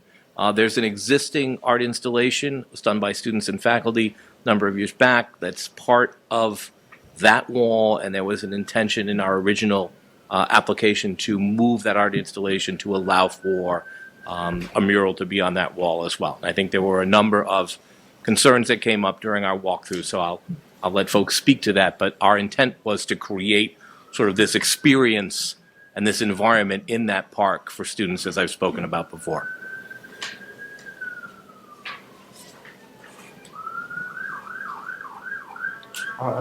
If that's the extent of your presentation, I'll open it up to public comments in favor of the proposal. Second call for comments in favor. Third call. And I'll open it up to public comments in opposition to this proposal. Second call. Third call. Thank you. With that, we'll close the public comment period and we will open it up to board discussion and questions. I was not on the site walk, so I can only guess what I think some of the concerns might be for the Derby wall. I do like the existing art, so I like to know that at least your plan to keep it, maybe relocate it. I don't necessarily have an issue with the proposed mural location other than maybe where it dovetails from our guidelines. I will say I have zero issue with you painting any of the concrete. And so if we can separate that vote, I would make that motion if that's how the board feels. I mean, you can clearly see the concrete is tagged with vandalism, and I think public art would solve that problem. The proposed mural location where the existing art is, again, it's the same comments as before. I think it would brighten up the area. I don't think that painting on the brick is going to negatively impact the building. I know my colleagues don't share that opinion. And so if the applicant was interested in an alternative of vinyl to sort of meet the concerns, I'd be open to that too. So in theory, concept, I think a mural there would be really great, whether it's painted directly or vinyl. I'd approve both. Or panels. One thing I will note is the concrete walls in Derby, meaning the park itself, that came out of the sidewalk, kind of spontaneous brainstorming. Like, I think you'd agree that we were just like, hey, what about something here too? And that came out of just stuff we were generally talking about. So that's where that arose out of. There, I would separate it, and you might note there in the notes, I mean, it's just, since it's a city park, there's probably other things that need to happen. Leave that to others to discuss. The city is planning on renovating that park, right? Yes. And we've seen designs for it. It's rather low. Are they changing the designs? Are the steps and things going to be the same? To update sort of the seating, some of the fencing, it will have a more park-like. The idea is to also trim a lot of the trees, obviously, and then we at the institution would certainly maintain that space and power washing it, keeping it clean, as adopting the park. Are they going to do anything with lighting? Don't recall if there's anything on that plan from lighting. We weren't going to be adding lighting. There are lights that are there. I spoke with Steve about making sure that they conform to what we've got downtown. Sorry, hear me now. No, I spoke with the city previously, was trying to open up the space a bit, want to make it a bit more brighter. And my facilities team has agreed to help maintain the park. And I think, we talked about maybe some new benches that are going to go in there. I laughed because there's a plaque that's rotted on one of the railings. It says it was adopted by the college before, we inhabited those buildings in 93, 94. Handshake that was done at the time. I can tell you, we haven't maintained the property, but we are committed to, using both of these murals as bookends for that little plaza itself, but really beautifying it and making it a little bit more welcoming to have picnic tables and people can actually eat their lunches or spend some time out there because it's kind of foreboding right now. You see it. Yeah, I looked directly at it all day. It's just too dark and ominous, and you just want to make sure that it's safe and whatever lighting we're going to look at. It's already there. We'll stick with them. Okay. I will just say from the planning department's perspective, lighting in downtown comes up quite a bit as an issue, but that significantly increases the cost of an overall project. So that I would consider that a long-term goal of the area and short-term dealing with the art and upgrading the facilities. I think some railings and some stairs need to be fixed, as well as new benches, tables, and anything else. One of the things to note that I know when I was out there with President Sisson and with Pat Cook, that it's just the tree canopy is overwhelming. And if the tree canopy can be thinned out and pruned, that will get daylight in there. And then the other thought was at nighttime, we still need to have our site walk. But even if white lights was strung amongst the trees at night, that's a low-cost way to increase the light without putting permanent fixtures in, if that makes sense. We're committed to doing that. We just want to make the park totality more attractive. So, Steve, can you talk a little bit about putting a mural up there without attaching it to the wall? What are the panels, or how would that work? What you could do is, and this is done in a lot of places. In fact, a lot of muralists will say panels. Some people like going the panel route sometimes. But what you would do, very similar to the artwork that's there now, I call them the bubbles, whatever. We worked on that with the National Park in Middlesex years ago, and they're attached to the mortar joints. So what you would do is have a series of panels, the setback from sills and windows to be determined, much the same. You don't want to overwhelm that facade, but it would be fastened through mortar joints with a minimal gap between wall and panel, enough to allow ventilation, because you don't want to trap the moisture, much the same way the paint directly on the wall could. So that's something that would be done, and we could coordinate, with them. But again, we're talking now, there's nothing really before you, just thoughts on maybe that's a way they could go. But I think one of the things I did when you passed around there, you'll see that this facade has always been wide open. It was never covered. It was treated as almost like it's a corner building. So I think that you have to look at this elevation a little bit differently than the one directly opposite, where it's, I think, a little more, I don't want to say cut and dry, but it's obvious that it could do something there. Is here, the facade integrity, I think, is important in this case. I know we're focused on location and all of that, but I'm just curious, would there be same artists doing both murals, or would it? Actually, I believe that we've selected individual artists for those murals are different, although the theme of the work may be the same. Our intent was to engage as many artists for our students to engage with as well in the process. And just the talent that we saw that came in through this process was amazing. Just really astounding in terms of who's available in this kind of project to be able, and very interested in becoming part of the beautification of Lowell. So.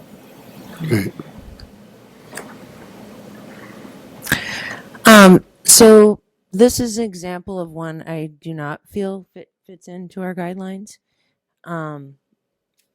Looking at some of the historic photos and kind of what Steve was just talking about, like the corner facade and what it looked like in the past, sort of an untouched, unpainted facade, and that's what we're trying to get away from in what we're doing. The original preservation plan of Lowell stated that, and the Department of the Interior guidelines also.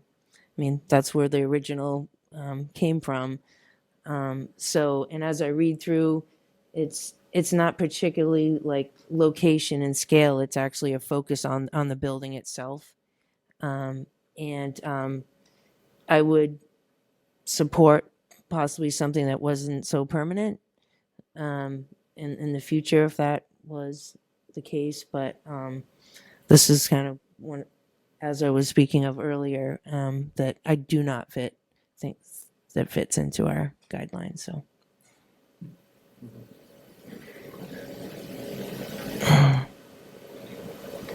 Certainly would like to see the area improved. Yes. Any other questions or comments from the board? Yeah, I just want to, Wayne, and I mean, I do understand that. I mean, that facade, it does have prominence to it, and and of course, as we all know, you don't want to paint it. Definitely, I wouldn't want us to approve painting the brick, as we know, the moisture issues, and then of course, even trying to remove paint, things like that. You could really damage the brick, power washing, sandblasting, all those obvious things. So I mean, I definitely would be in favor of some type of panel, as we said, and inserting mortar joints. That's a much better application, I think, for that facade. So I just want to submit that. I wouldn't want us to approve painting that facade. Thank you. Thank you, Troy. I concur with some of the previous comments about how this proposal to paint the wall that's currently unfinished brick, unpainted brick, that's part of while it's not the primary facade, it's still a secondary facade of high significance. I'm very concerned about the effect that paint would have on that historic brick and the damage that might cause through the moisture damage and through future removal if that was undertaken. I also feel that the scale of the mural at that location, extending across most of that facade, even if it was mounted on panels or some other method that didn't involve painting directly on the brick, I feel like that does detract from the architectural context of that facade. I feel like that, as a secondary facade, it still has a high degree of significance, and I think the current installation that's there does a nice job of kind of being a lighter touch, and while it is a modern element, it's small enough in scale that it doesn't compete with the architectural details and material of that facade. Whereas I think if we did panels across the entire facade at that level, I think would be just a little bit too much in terms of scale and competing with the historic character of that wall. So I do not have concerns about the proposal to paint the concrete walls within the park. That's part of this proposal. But I would definitely like to see the mural that's being proposed for the building itself to be rethought.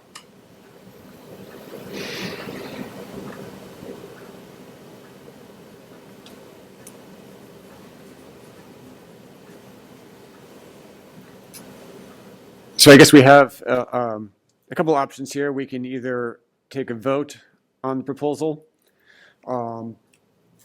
or if the applicant wishes, we could continue it to a future hearing if you wish to consider other potential approaches to the mural that would allow us to consider it at a future hearing date. I don't know if there's a way for us to pick apart the different aspects of this proposal with the wall and the park walls.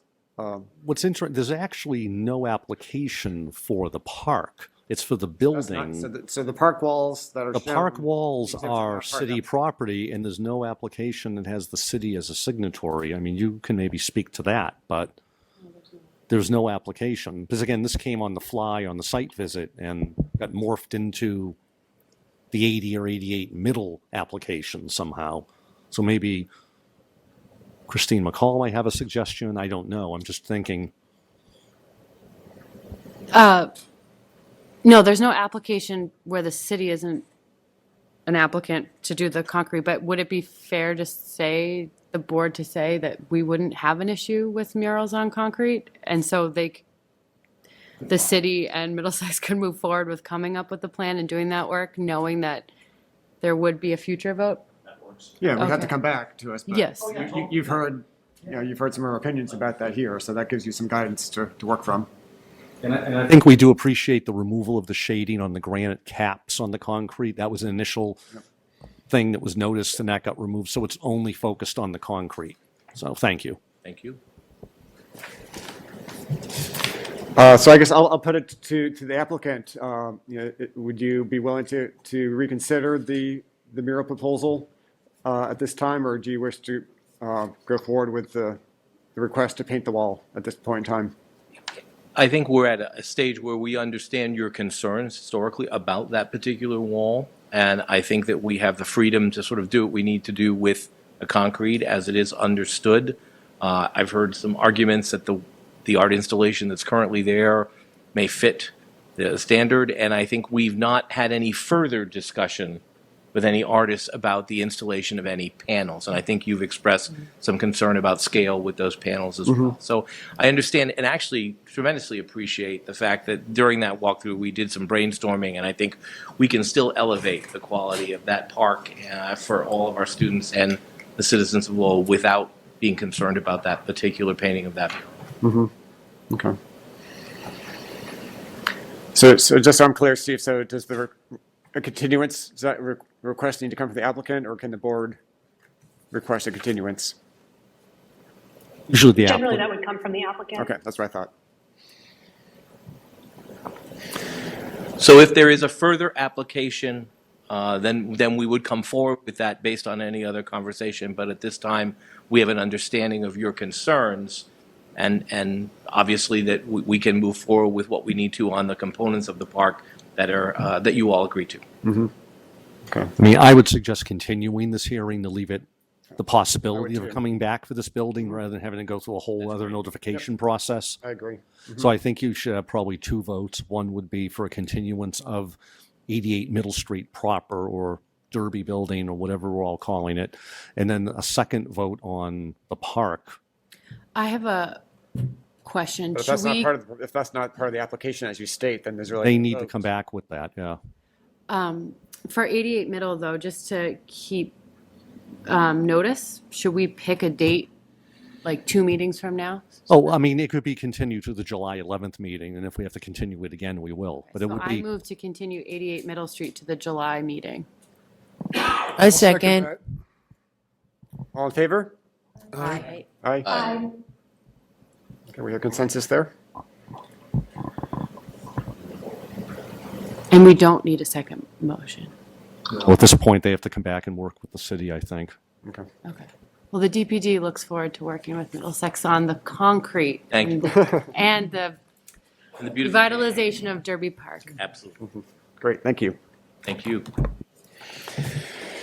All right, we'll now move on to item E on our agenda, DLHD-22-3433 Kearney Square, application for a historic permit by Project Learn for installation of a mural.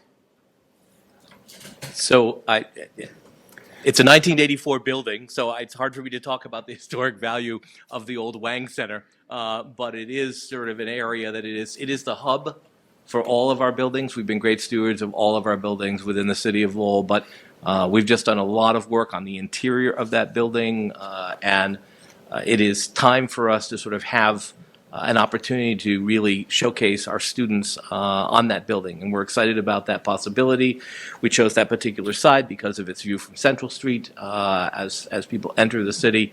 And we're excited about working with some artists that have done some really amazing work in that scale that we've seen from other cities that can make a real representation of the diversity of our students. So, and I actually, just so that you know, I placed a phone call to the person that building is named after, and had a conversation with President Cowan and said we're thinking about really representing students and the equity and diversity of our institution. and we'd like to do it on this particular wall. And, you know, her response was, not a particularly attractive building. Anything you can do to make it look better is great with me. And we've had our art department, so that you know, our art department's been very engaged in all of these projects in terms of selecting artists and excitement about what is the possibility for what would be available, what it will look like this fall. So, Thank you. Is there anyone here from the public who wishes to speak in favor of this application? Second call? Third call? Any members of the public who wish to speak in opposition to this proposal? Second call? Third call? And with that, we'll close the public hearing and open it up for board discussion. I have a question about the area that will be covered. There are 3 panels, but there are also 2 narrower ones. Are you looking at all of them? we're trying to create the largest canvas for that artist. We have identified some artists that have done some really amazing things with windows that are in that sort of trajectory. So the artist may consider that those are 3 individual panels, where they may conceptualize something that is a larger scope across, but they will integrate the windows into the scale of the project. Okay. How committed are you to that side of the building? My thought is, this picture here that we have shows the mural side, but you're also going to get a duplicate effect of the reflection in the mirror. And my concern is we lose kind of sight of what's in the middle, which is that gatehouse and the waterfall house. So, that's, it kind of takes away from it. I mean, it in one part it attracts the eye to the canal, but then you kind of lose sight of it. So that's just one of my concerns. Jeff? Understood. I will say that's a concern of mine as well. The building itself obviously is contemporary, and I think it would be great to get some art on there. My concern is the proximity to the lower locks and the historic gatehouse. I will say the city, in collaboration with Middlesex, has been looking at lower locks, and we've been, if no one's ever been down there, you really should. There's a lot of underutilized, beautiful waterfront space on Middlesex city property, university property, and the city actually spent $200,000 on a master plan, of which Middlesex was a key stakeholder, and public. And then the plan was a $15 million economic development vision price tag with some short-term $5 million safety improvements that we're sort of trying to work on together to really, I don't know, not to keep using the word beautification or revitalization with Middlesex, but of our downtown. And public art was something that came up. I don't know that the Cowan Center was necessarily considered, because I don't think anyone thought it was a real possibility. I think public art here could be really, really cool. I think this building's really funky, and if you're artist, so I think in terms of our policy, I don't know how we could say no to the location, but it sounds like your artist has a lot of experience with windows, and I wonder if they could incorporate the water feature as part of their work. So, thank you. Speaking just a piece of that, it's a 6-sided building. Yeah. You should come to the microphone, just so that people there can hear. Thank you. They are a 6-sided hexagon building, and that particular side is the only part of the building that doesn't go all the way down to the ground itself. That's our cafeteria. If you're looking at the photos, that juts out from the bottom of it, the back entrance to the building. So the other pieces of it would actually be 6 stories versus the 5 stories that proposal is for. So in terms of which angle it would be seen from, I guess the question is if you're looking towards the Eastern Canal, which faces the old Lowell Sun building, it's that would be staring directly into the walls on the other side of the canal.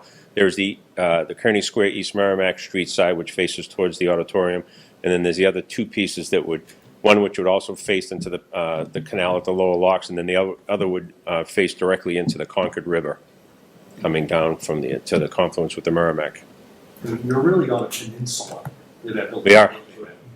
Yeah, and it was part of these, the folks from DPD have been doing this master plan work down in that area for 4 or 5 years. They've been looking at different options. And what we found is, in the earlier stages of this, is the footprint of what is actually the college property stops at our back steps. And then there's, as you know, there's National Park property there, as well as the, the city owns a good portion of the walkway. We do the maintenance and do the upkeep on the walkway around it itself, just because our students use that on a daily basis, but we don't own any of that property on the ground. No, no problem. Jeff. Yep. Again, I'm going to focus on what I'm being tasked at here, which is to look at the guidelines and see if this particular request is fitting into those guidelines. So whereas last I was looking at the building itself, I'm not looking at the building itself. I'm looking at 3.2, which asks us to look at location and scale. And so what the guideline is asking us to do is to look to see if it's in harmony with the setting in the view shed. This is a very iconic view shed you have from quite some distance. Actually, I looked at some photographs from other areas, and it does seem that though the building is modern and kind of is a giant, towers over the gatehouse, it appears that it was definitely an intentional material chosen to fit into the landscape around it. So as you look there, even though your building's quite large, it's somewhat unnoticeable, if that makes any sense. If you're in the canal and you're looking up, you see it. I can show you a couple of photographs, like if you're far away or close.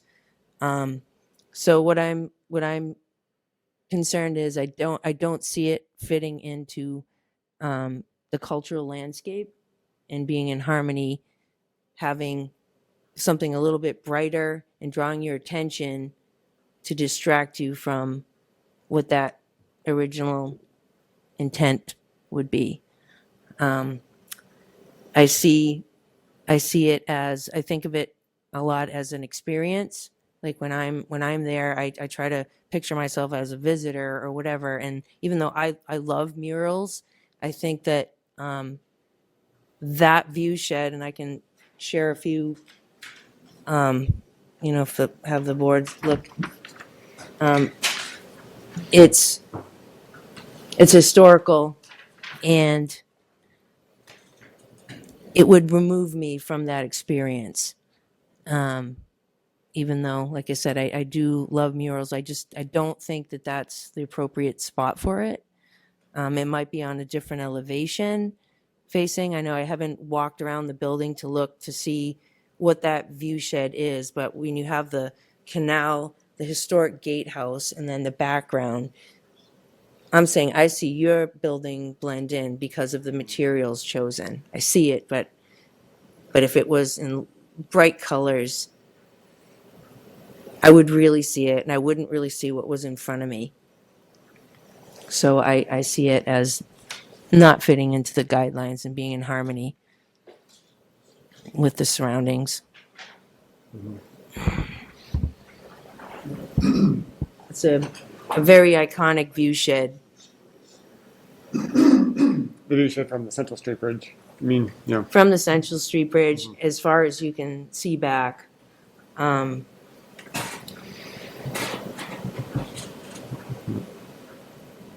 And I consider when we do compliance and such as an adverse effect. That's how I see it. And based on your reading of that and the aesthetics, is there another wall that you would suggest in this octagonal that is not as... Possibly, but here, this is what I'm looking at. Correct. Here this evening. Understood. Which is quite moving if you look at that distance, and that would be lost. So you have to make that decision. Everyone has to think about that. Is are we giving this away for that? As I see it, what I'm looking at here, what I'm supposed to be guiding at, I think we'd be giving that away. Thank you for that. I think that's a compelling argument, but personally, I love it.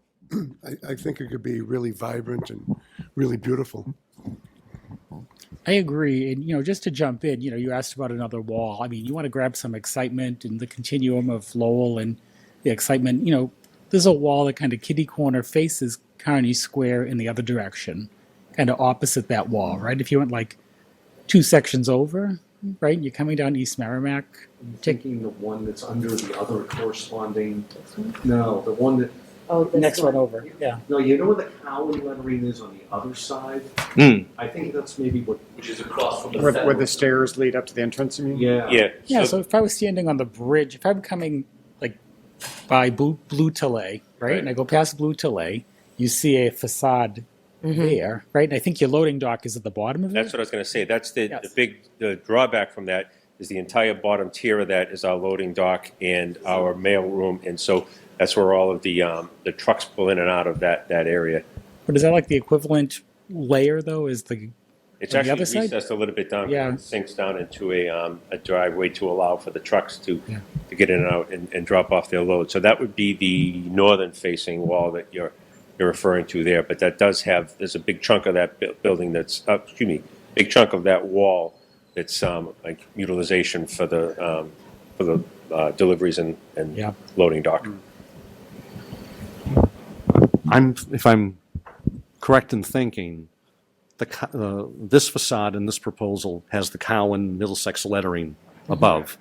What if it was directly behind the elevation behind it that has the Cowan lettering on it on the opposite side? Where the front doors of the institution. Right there. Facing the auditorium. Because that way you're flipping it. Just the thought. If that's Yeah, so just so to only to your point of another wall. the exact opposite wall would face directly to the walkway heading to the Lowell Memorial Auditorium. That could be cool. And it's coming into downtown. Like if you're driving into downtown. And viewable from Concord River Greenway, the new extension of the Riverwalk right in front of the auditorium. Flipping it might be, just mirror, And just so folks understand too, I know I've lived in Lowell my whole life. The side that we're talking about here now, when the building was built back in &84, was not a clear view straight to the building. The old Strand Theater used to be there, as well as people remember McQuain's. Sorry. No, you had Martin's Clothing and Love Furniture. All right. But then there was the hairdressing salon and the Strand, which is where I grew up going to the movies. So you couldn't even see this. It wasn't a direct sight line to the property at that side until everything over the canal was removed. Yeah, because the other sides seem very hidden. We certainly would not want to be working with an artist to hide this tremendous art. There would have to be something that's very visible. But above your flyer visible to our students, certainly a possibility. It's not above the entrance side. That's a different wall. That one faces the Concord River. Okay. The wall you're recommending with the Cowan signage on it faces the auditorium. I'm just suggesting, flip it so you're below the letters, but on the other opposite side of the building. And that's the auditorium facing. Which has great sightline coming down Merrimack. And just to everyone's point, the short history of this building was Wang Training Center. It was going to look like a mini Cross Point or Wang headquarters until, To bring up a different aspect, this is such a prominent spot, and we've talked already a little bit about brick and its challenges. What do you see happening 20 or 30 years in the future? Would this mural be maintained forever? Would it be repainted as something different? Would it eventually go back to being plain brick? I mean, the intent is to really maintain the art once it's on the brick. It's a piece of public art. The artist is committed to it. The college is committed to it. So we have to be maintained. Yeah. And that's something that I think is very tricky about murals, and it is sort of our purview and sort of not. I would say it becomes our purview only because this spot is so prominent and has such a reflection on various historic sites. But I'm sure we can all think of a couple spots in Lowell where there's a mural that has not been maintained and looks really cruddy. And so I think that would be something to think about with this one is it really would be something we would be doing that is, if the intention is for it to be permanent, it is a very big decision we're making here. I guess that's not very helpful, but. Well, I think we do have some language in the city policy that states that a mural must be maintained Yes, up to there a is. certain level. And if We it's do. not being maintained, it must be removed. So I think we do have some language currently that reflects that. Do you want to can you confirm that? That's correct. In the citywide mural ordinance, there are specific rules regarding mural maintenance, and maintenance plan must be submitted with the application. And there are various steps that can be implemented by case or other departments if murals aren't properly maintained. Mm-hmm. Okay.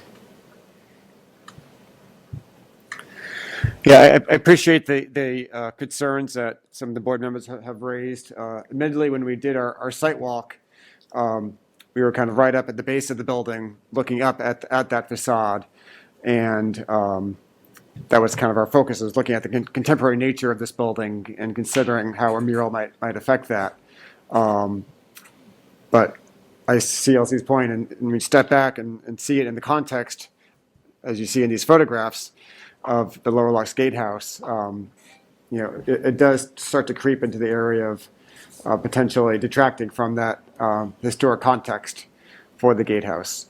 So I think if the applicant would be open to considering other potential facades, it might be useful for us to maybe do another site walk to look at the relative visibility and context for the different sides of the hexagon, and perhaps come back at a future hearing to consider that in light of a further study of the building and its context. But I see that as one option. What degree does that impact? That actually has a pretty substantial impact on the project in terms of the timing for when artists can be contracted to come in and complete these projects this particular year.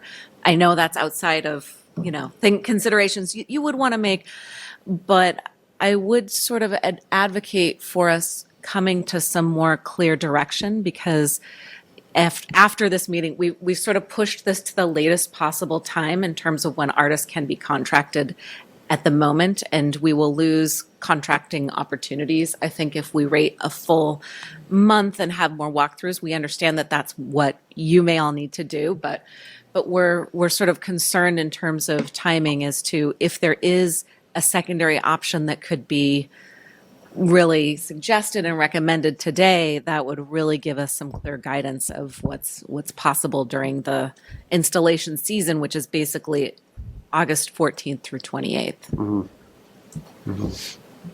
Mm-hmm. I would need to walk the site and area, and I wouldn't be able to make a decision like that this evening.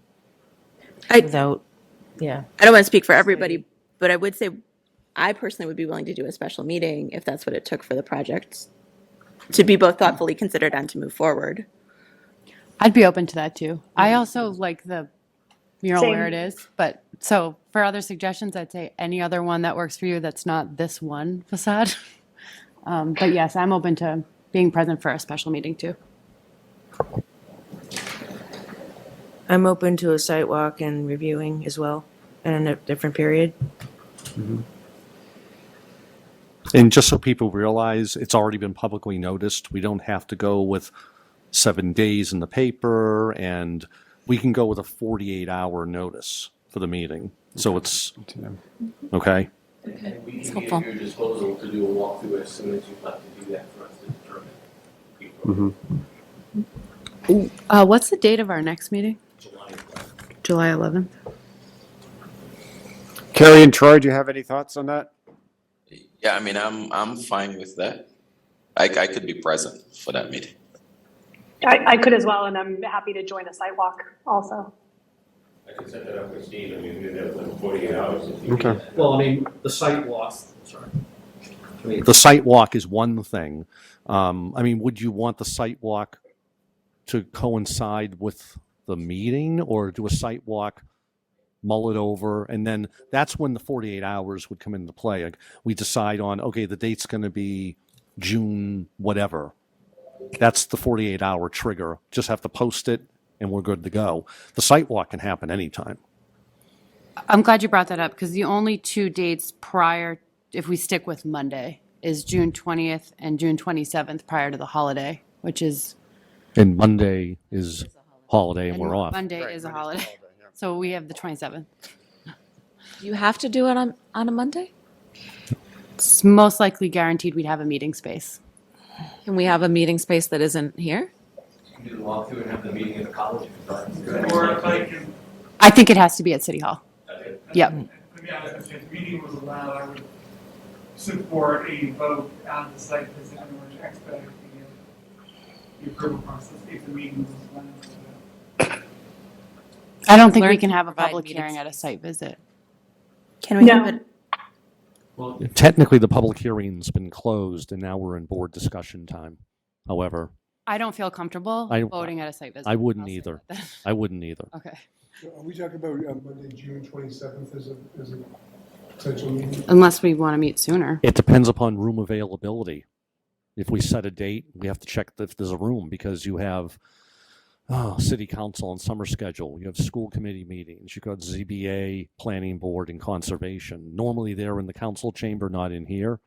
If we can narrow down a date for a meeting, I can check calendars tomorrow. Is there something earlier? I'm not going to be around on the 27th. As long as it doesn't have to be a Monday. I mean, Okay. I can do a broad date check tomorrow morning. Okay. Yeah. Sounds and good. say these appear to be available, and then based upon that, we'll back up on the site visit. We'll set I think it's more important to set the date for the continued. Right. Are there limitations on the number of board members that can attend a site visit? As long as there's no discussion, then the full board can attend. Okay, I knew there was something to do with discussion that impacted Yep. the number of attendees, so, okay. Just stand far, far away from everyone else. I'm kidding. No chit chat.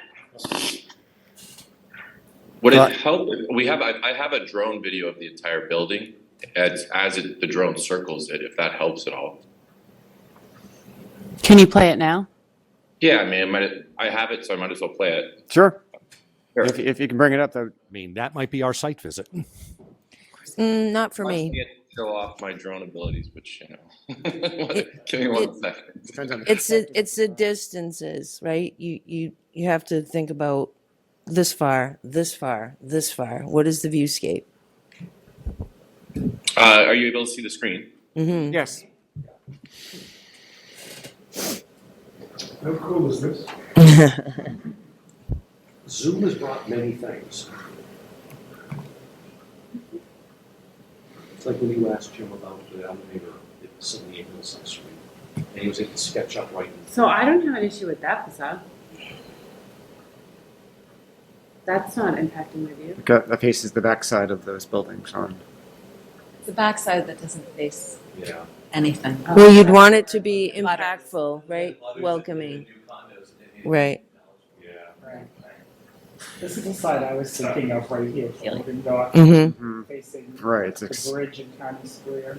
And this is the The one blue coming up. telly. And this is the one coming up that I was suggesting, the mirror flip. with This the one light. right here? Yeah. Yeah. No, the next one. The next one. Well, is the next one technically the front door? No, No, the other one's the loading dock. this one with the lettering is not their entrance, it's the next one. Oh, you're I know, right. but you're where the right. facade is defined in our ordinance. Then you see the primary entrance right there on that one. But I this, mean, I don't have an issue with that one either. You're thinking the primary residence? The primary. No, can you hold the drone for a second? You pause, Bill? Pause the drone. Thank you. I think this is the main entrance to the campus or the building right here. If you look at the lettering, Point at the screen, Steve. Oh, maybe, sorry. just for everyone's You- reference. if you look at this is the mirror image of that one. This is the one that I was suggesting.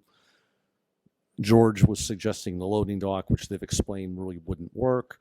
And then this is the primary entrance. So that's something that's sort of not what we go with. But this here is not the entrance.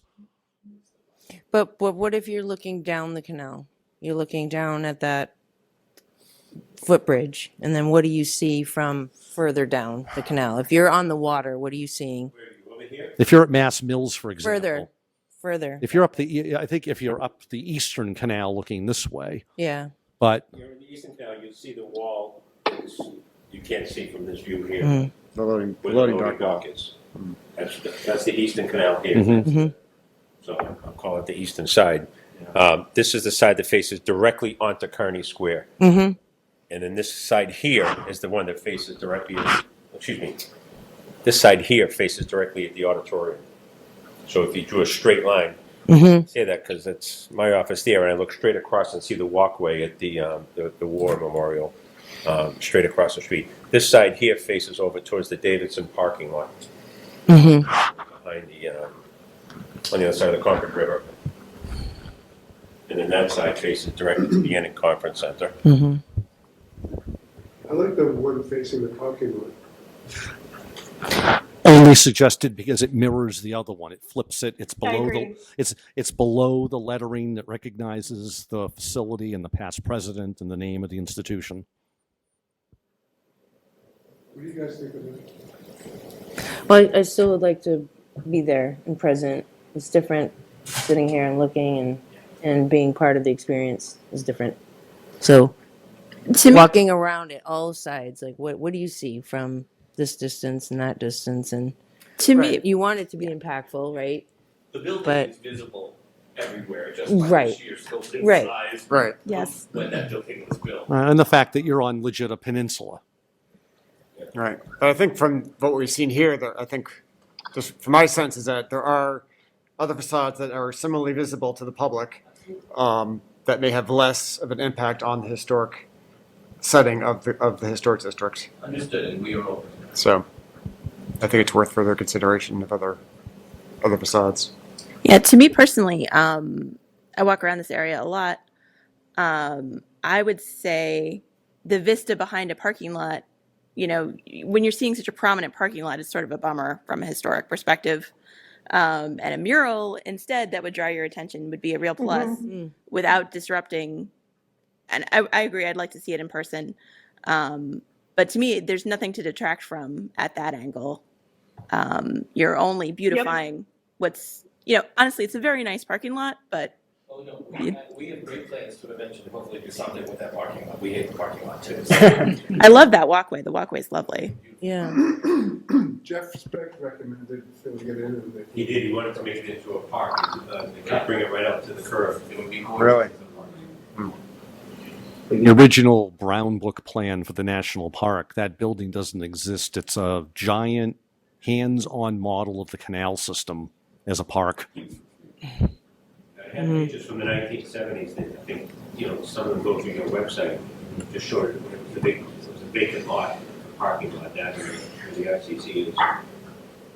I would say, you know, I think a mural on this building will be really cool. I think overlooking the parking lot detracts away from having a parking lot on a downtown street front. And I think it's a beautiful entrance to downtown, and I think it could connect a lot of different beautification efforts that are happening. Mm-hmm. So I think it's a fair compromise. Is it? I agree too.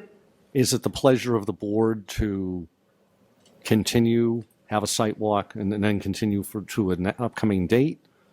I don't get the sense there's a comfort level doing anything tonight, so do you want me to send invites out tomorrow for a handful of dates and times when people might be, like a poll type of a thing? Knowing we're not going to get everyone, but Within the next 2 weeks? For the actual hearing date or for the yes. Yes, I mean, and then that's also, it'll be a dual thing. It'll be site walk, continuation. I mean, but I have to check on meeting availability space for in here. Next Tuesday might be okay. Because we're in Right, summer the council schedule. isn't meeting. Okay? So we'll have this room, the council chamber, and Arthur Hammer. So that means we have a site walk this week. No, a week, yeah. Or you could do it next Tuesday. Yeah. Before. All right, we'll check the I calendar. would like a We'll- walk before Yeah. I sit at the table. Yeah, I agree. Okay. But I'm glad there's some openness to shifting, and thank you. We really appreciate that. Yeah. So I think it's a good idea to continue, set up a meeting as soon as possible, have a site walk scheduled before that date, and we can consider the alternative facades and see what might work. So I have site walk and continuation to a meeting to be determined. Based on board availability, correct? Right. Does anyone wish to make that motion? I'll make the So motion. moved. I'll second it. All in favor? Aye. Aye. Aye. Aye. It's unanimous. Can I ask? Thank you for your flexibility in that. We appreciate it. Can I ask a question for our friends online with Beyond Walls, Charlotte and Phil, if they're still there? Phil, Charlotte? I'm sorry, I couldn't hear you. Oh, just point of clarification. Did you hear all the pieces about the site walk that's going to be scheduled and a continuation of the meeting conversation? Yes, we did, and understood where you're coming from, and we will wait for future word from this core team. Did you like the video? Very helpful. Yes. Thank you, Phil. Incredibly helpful. Definitely 98 on Rotten Tomatoes. One of the benefits of these Zoom meetings, access to. All right, everybody, we have to run. Thank you very much for your time. Thank Take you care. so much. Thank you. You're welcome. Thank you. Bye. Do we need a break before we deal with the violations, or do you want to keep forwarding? Celtics are on at 9. Keep moving? All right, let's keep moving. Fine. I'm fine. Okay. Thank you. Oh, happy birthday, Aurora. Bye, everyone. Oh, we're so thankful. Thank you. All right, item F on the agenda is DLHD V-22-01, 169 Merrimack Street, regarding violations for minimum maintenance. So, with regard to this building, I did notify you all that there was a letter from the attorney. They've indicated they're going to comply by the first week in July to do the painting and storefront repairs. So I would recommend at this point, as it notes in there, a continuation just to preserve your options in case something falls through. I would suggest a motion to continue to July 11th, but hopefully the work is done by then. I'll be glad to make that motion. I'll second that. All in favor? Aye. Aye. Aye. It's unanimous. There. Chair votes aye. That was the world's quickest public hearing. Okay, item G, DLHD V-22-05, 147, AKA 175 Central Street, violations for minimum maintenance and unauthorized work. The situation with this is that the request for compliance went out. That was not responded to. The board then voted on May 9th to send the order to appear or comply. The certified did go out regular and certified, which is what we would do normally. The card did come back as being received, but as you'll see, there's no one here that's appeared. And we've gotten, as of 5 p.m. today, close of business, no phone call or email. So that's all I have on it. So what's the next step? Nothing says that the person has to be here. You could vote to find X number of violations exist at X amount of dollars per day per violation. Then if no response to that is received within 7 days, it then goes to the law department for filing in Superior Court to seek enforcement of our order and our standards. The recommended action? Okay, let's do it. Yes. I'm going to make a motion to, I'll make a motion to issue a fine for $100 for every day since, I think since the date of the certified receipt. You can really only do from the public hearing onward. Okay, well, I think we should do $100 a day. Okay, well, now, $100 a day per violation. Now let's look and see, how many violations do you think we see here? You listed 5. I agree with that. So I would do $100 per violation per day.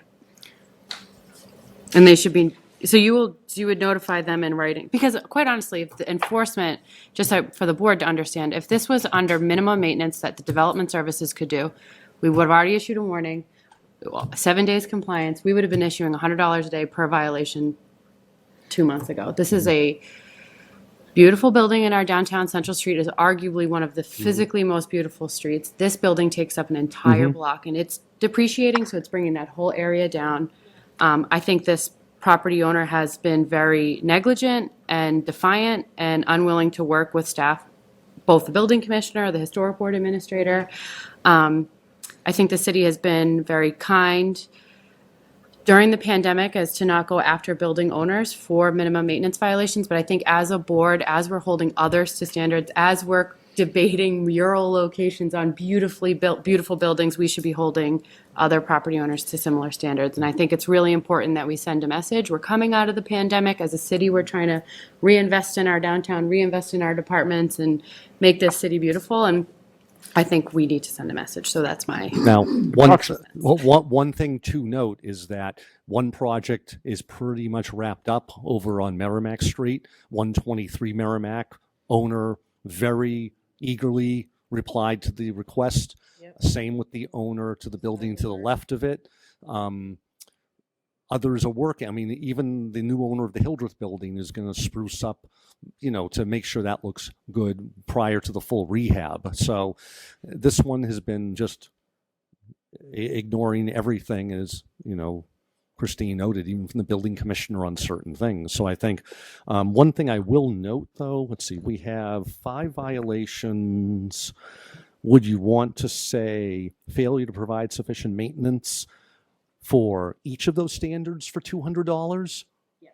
So we could go $1, $2, $3, $4, $5, $6, $700 if you would like. Yes. So what we can do is look at each standard is a violation, and just push it out there.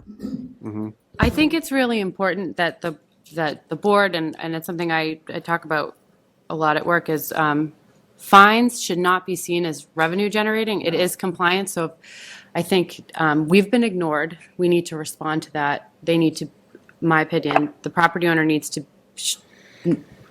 I think, needs a little sticker shock. And at the end of the day, if they come back forward with the plan to meet all of these, I'd be the first to vote to waive the violation. I mean, this will be going out tomorrow. It's going to go regular and certified. If we don't hear anything within 7 days, it's going upstairs to the law department.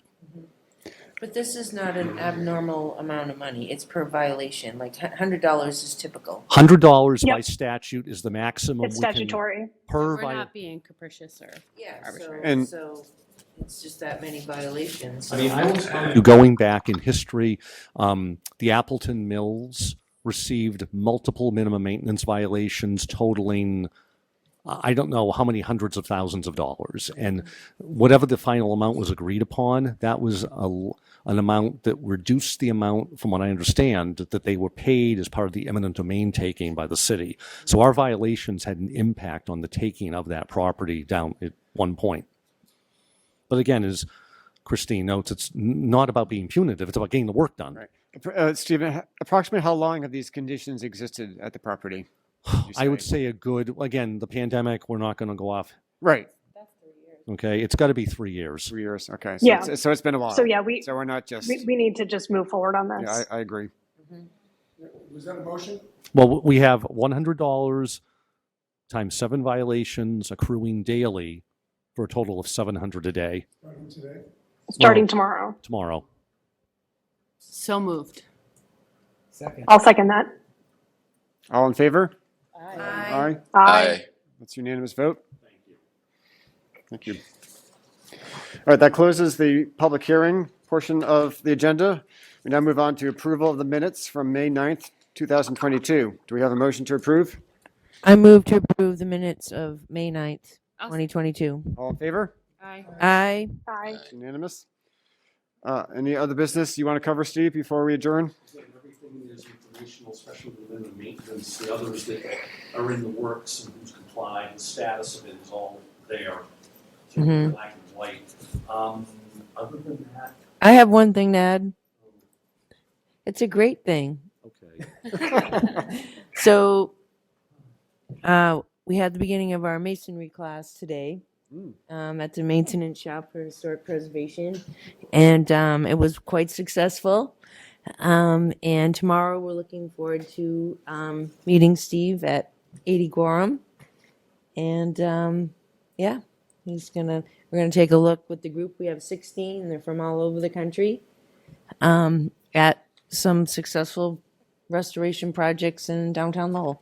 And Leo Montero will meet us there, along with the structural engineer from Structures North and the mason from Salem, Massachusetts. And they've got photos and plans, and they're ready to show off what they've done. So it should. I mean, I hope they enjoy it. I think. Oh, they will. It's a great group. We were lucky to have this project that just had the scaffolding come down about a week or two ago. That is really some of the most amazing work I've seen in terms of saving a building like this. It's great for them to be able to see it. And these are new learners as well. They were like mixing mortar today, learning like the science of that, and they'll do mortar analysis and bricklaying, and so it's and we'll have some preservation history as well in there. But anyways, very exciting to see, and I want to thank you again, Steve, for showing up tomorrow. It's going to be great. Yeah, it will be. Good weather too. Yep, awesome weather. That's that. Anything else? I just want to make sure it's on the record for anyone listening at home or watching the recording later that in addition to continuing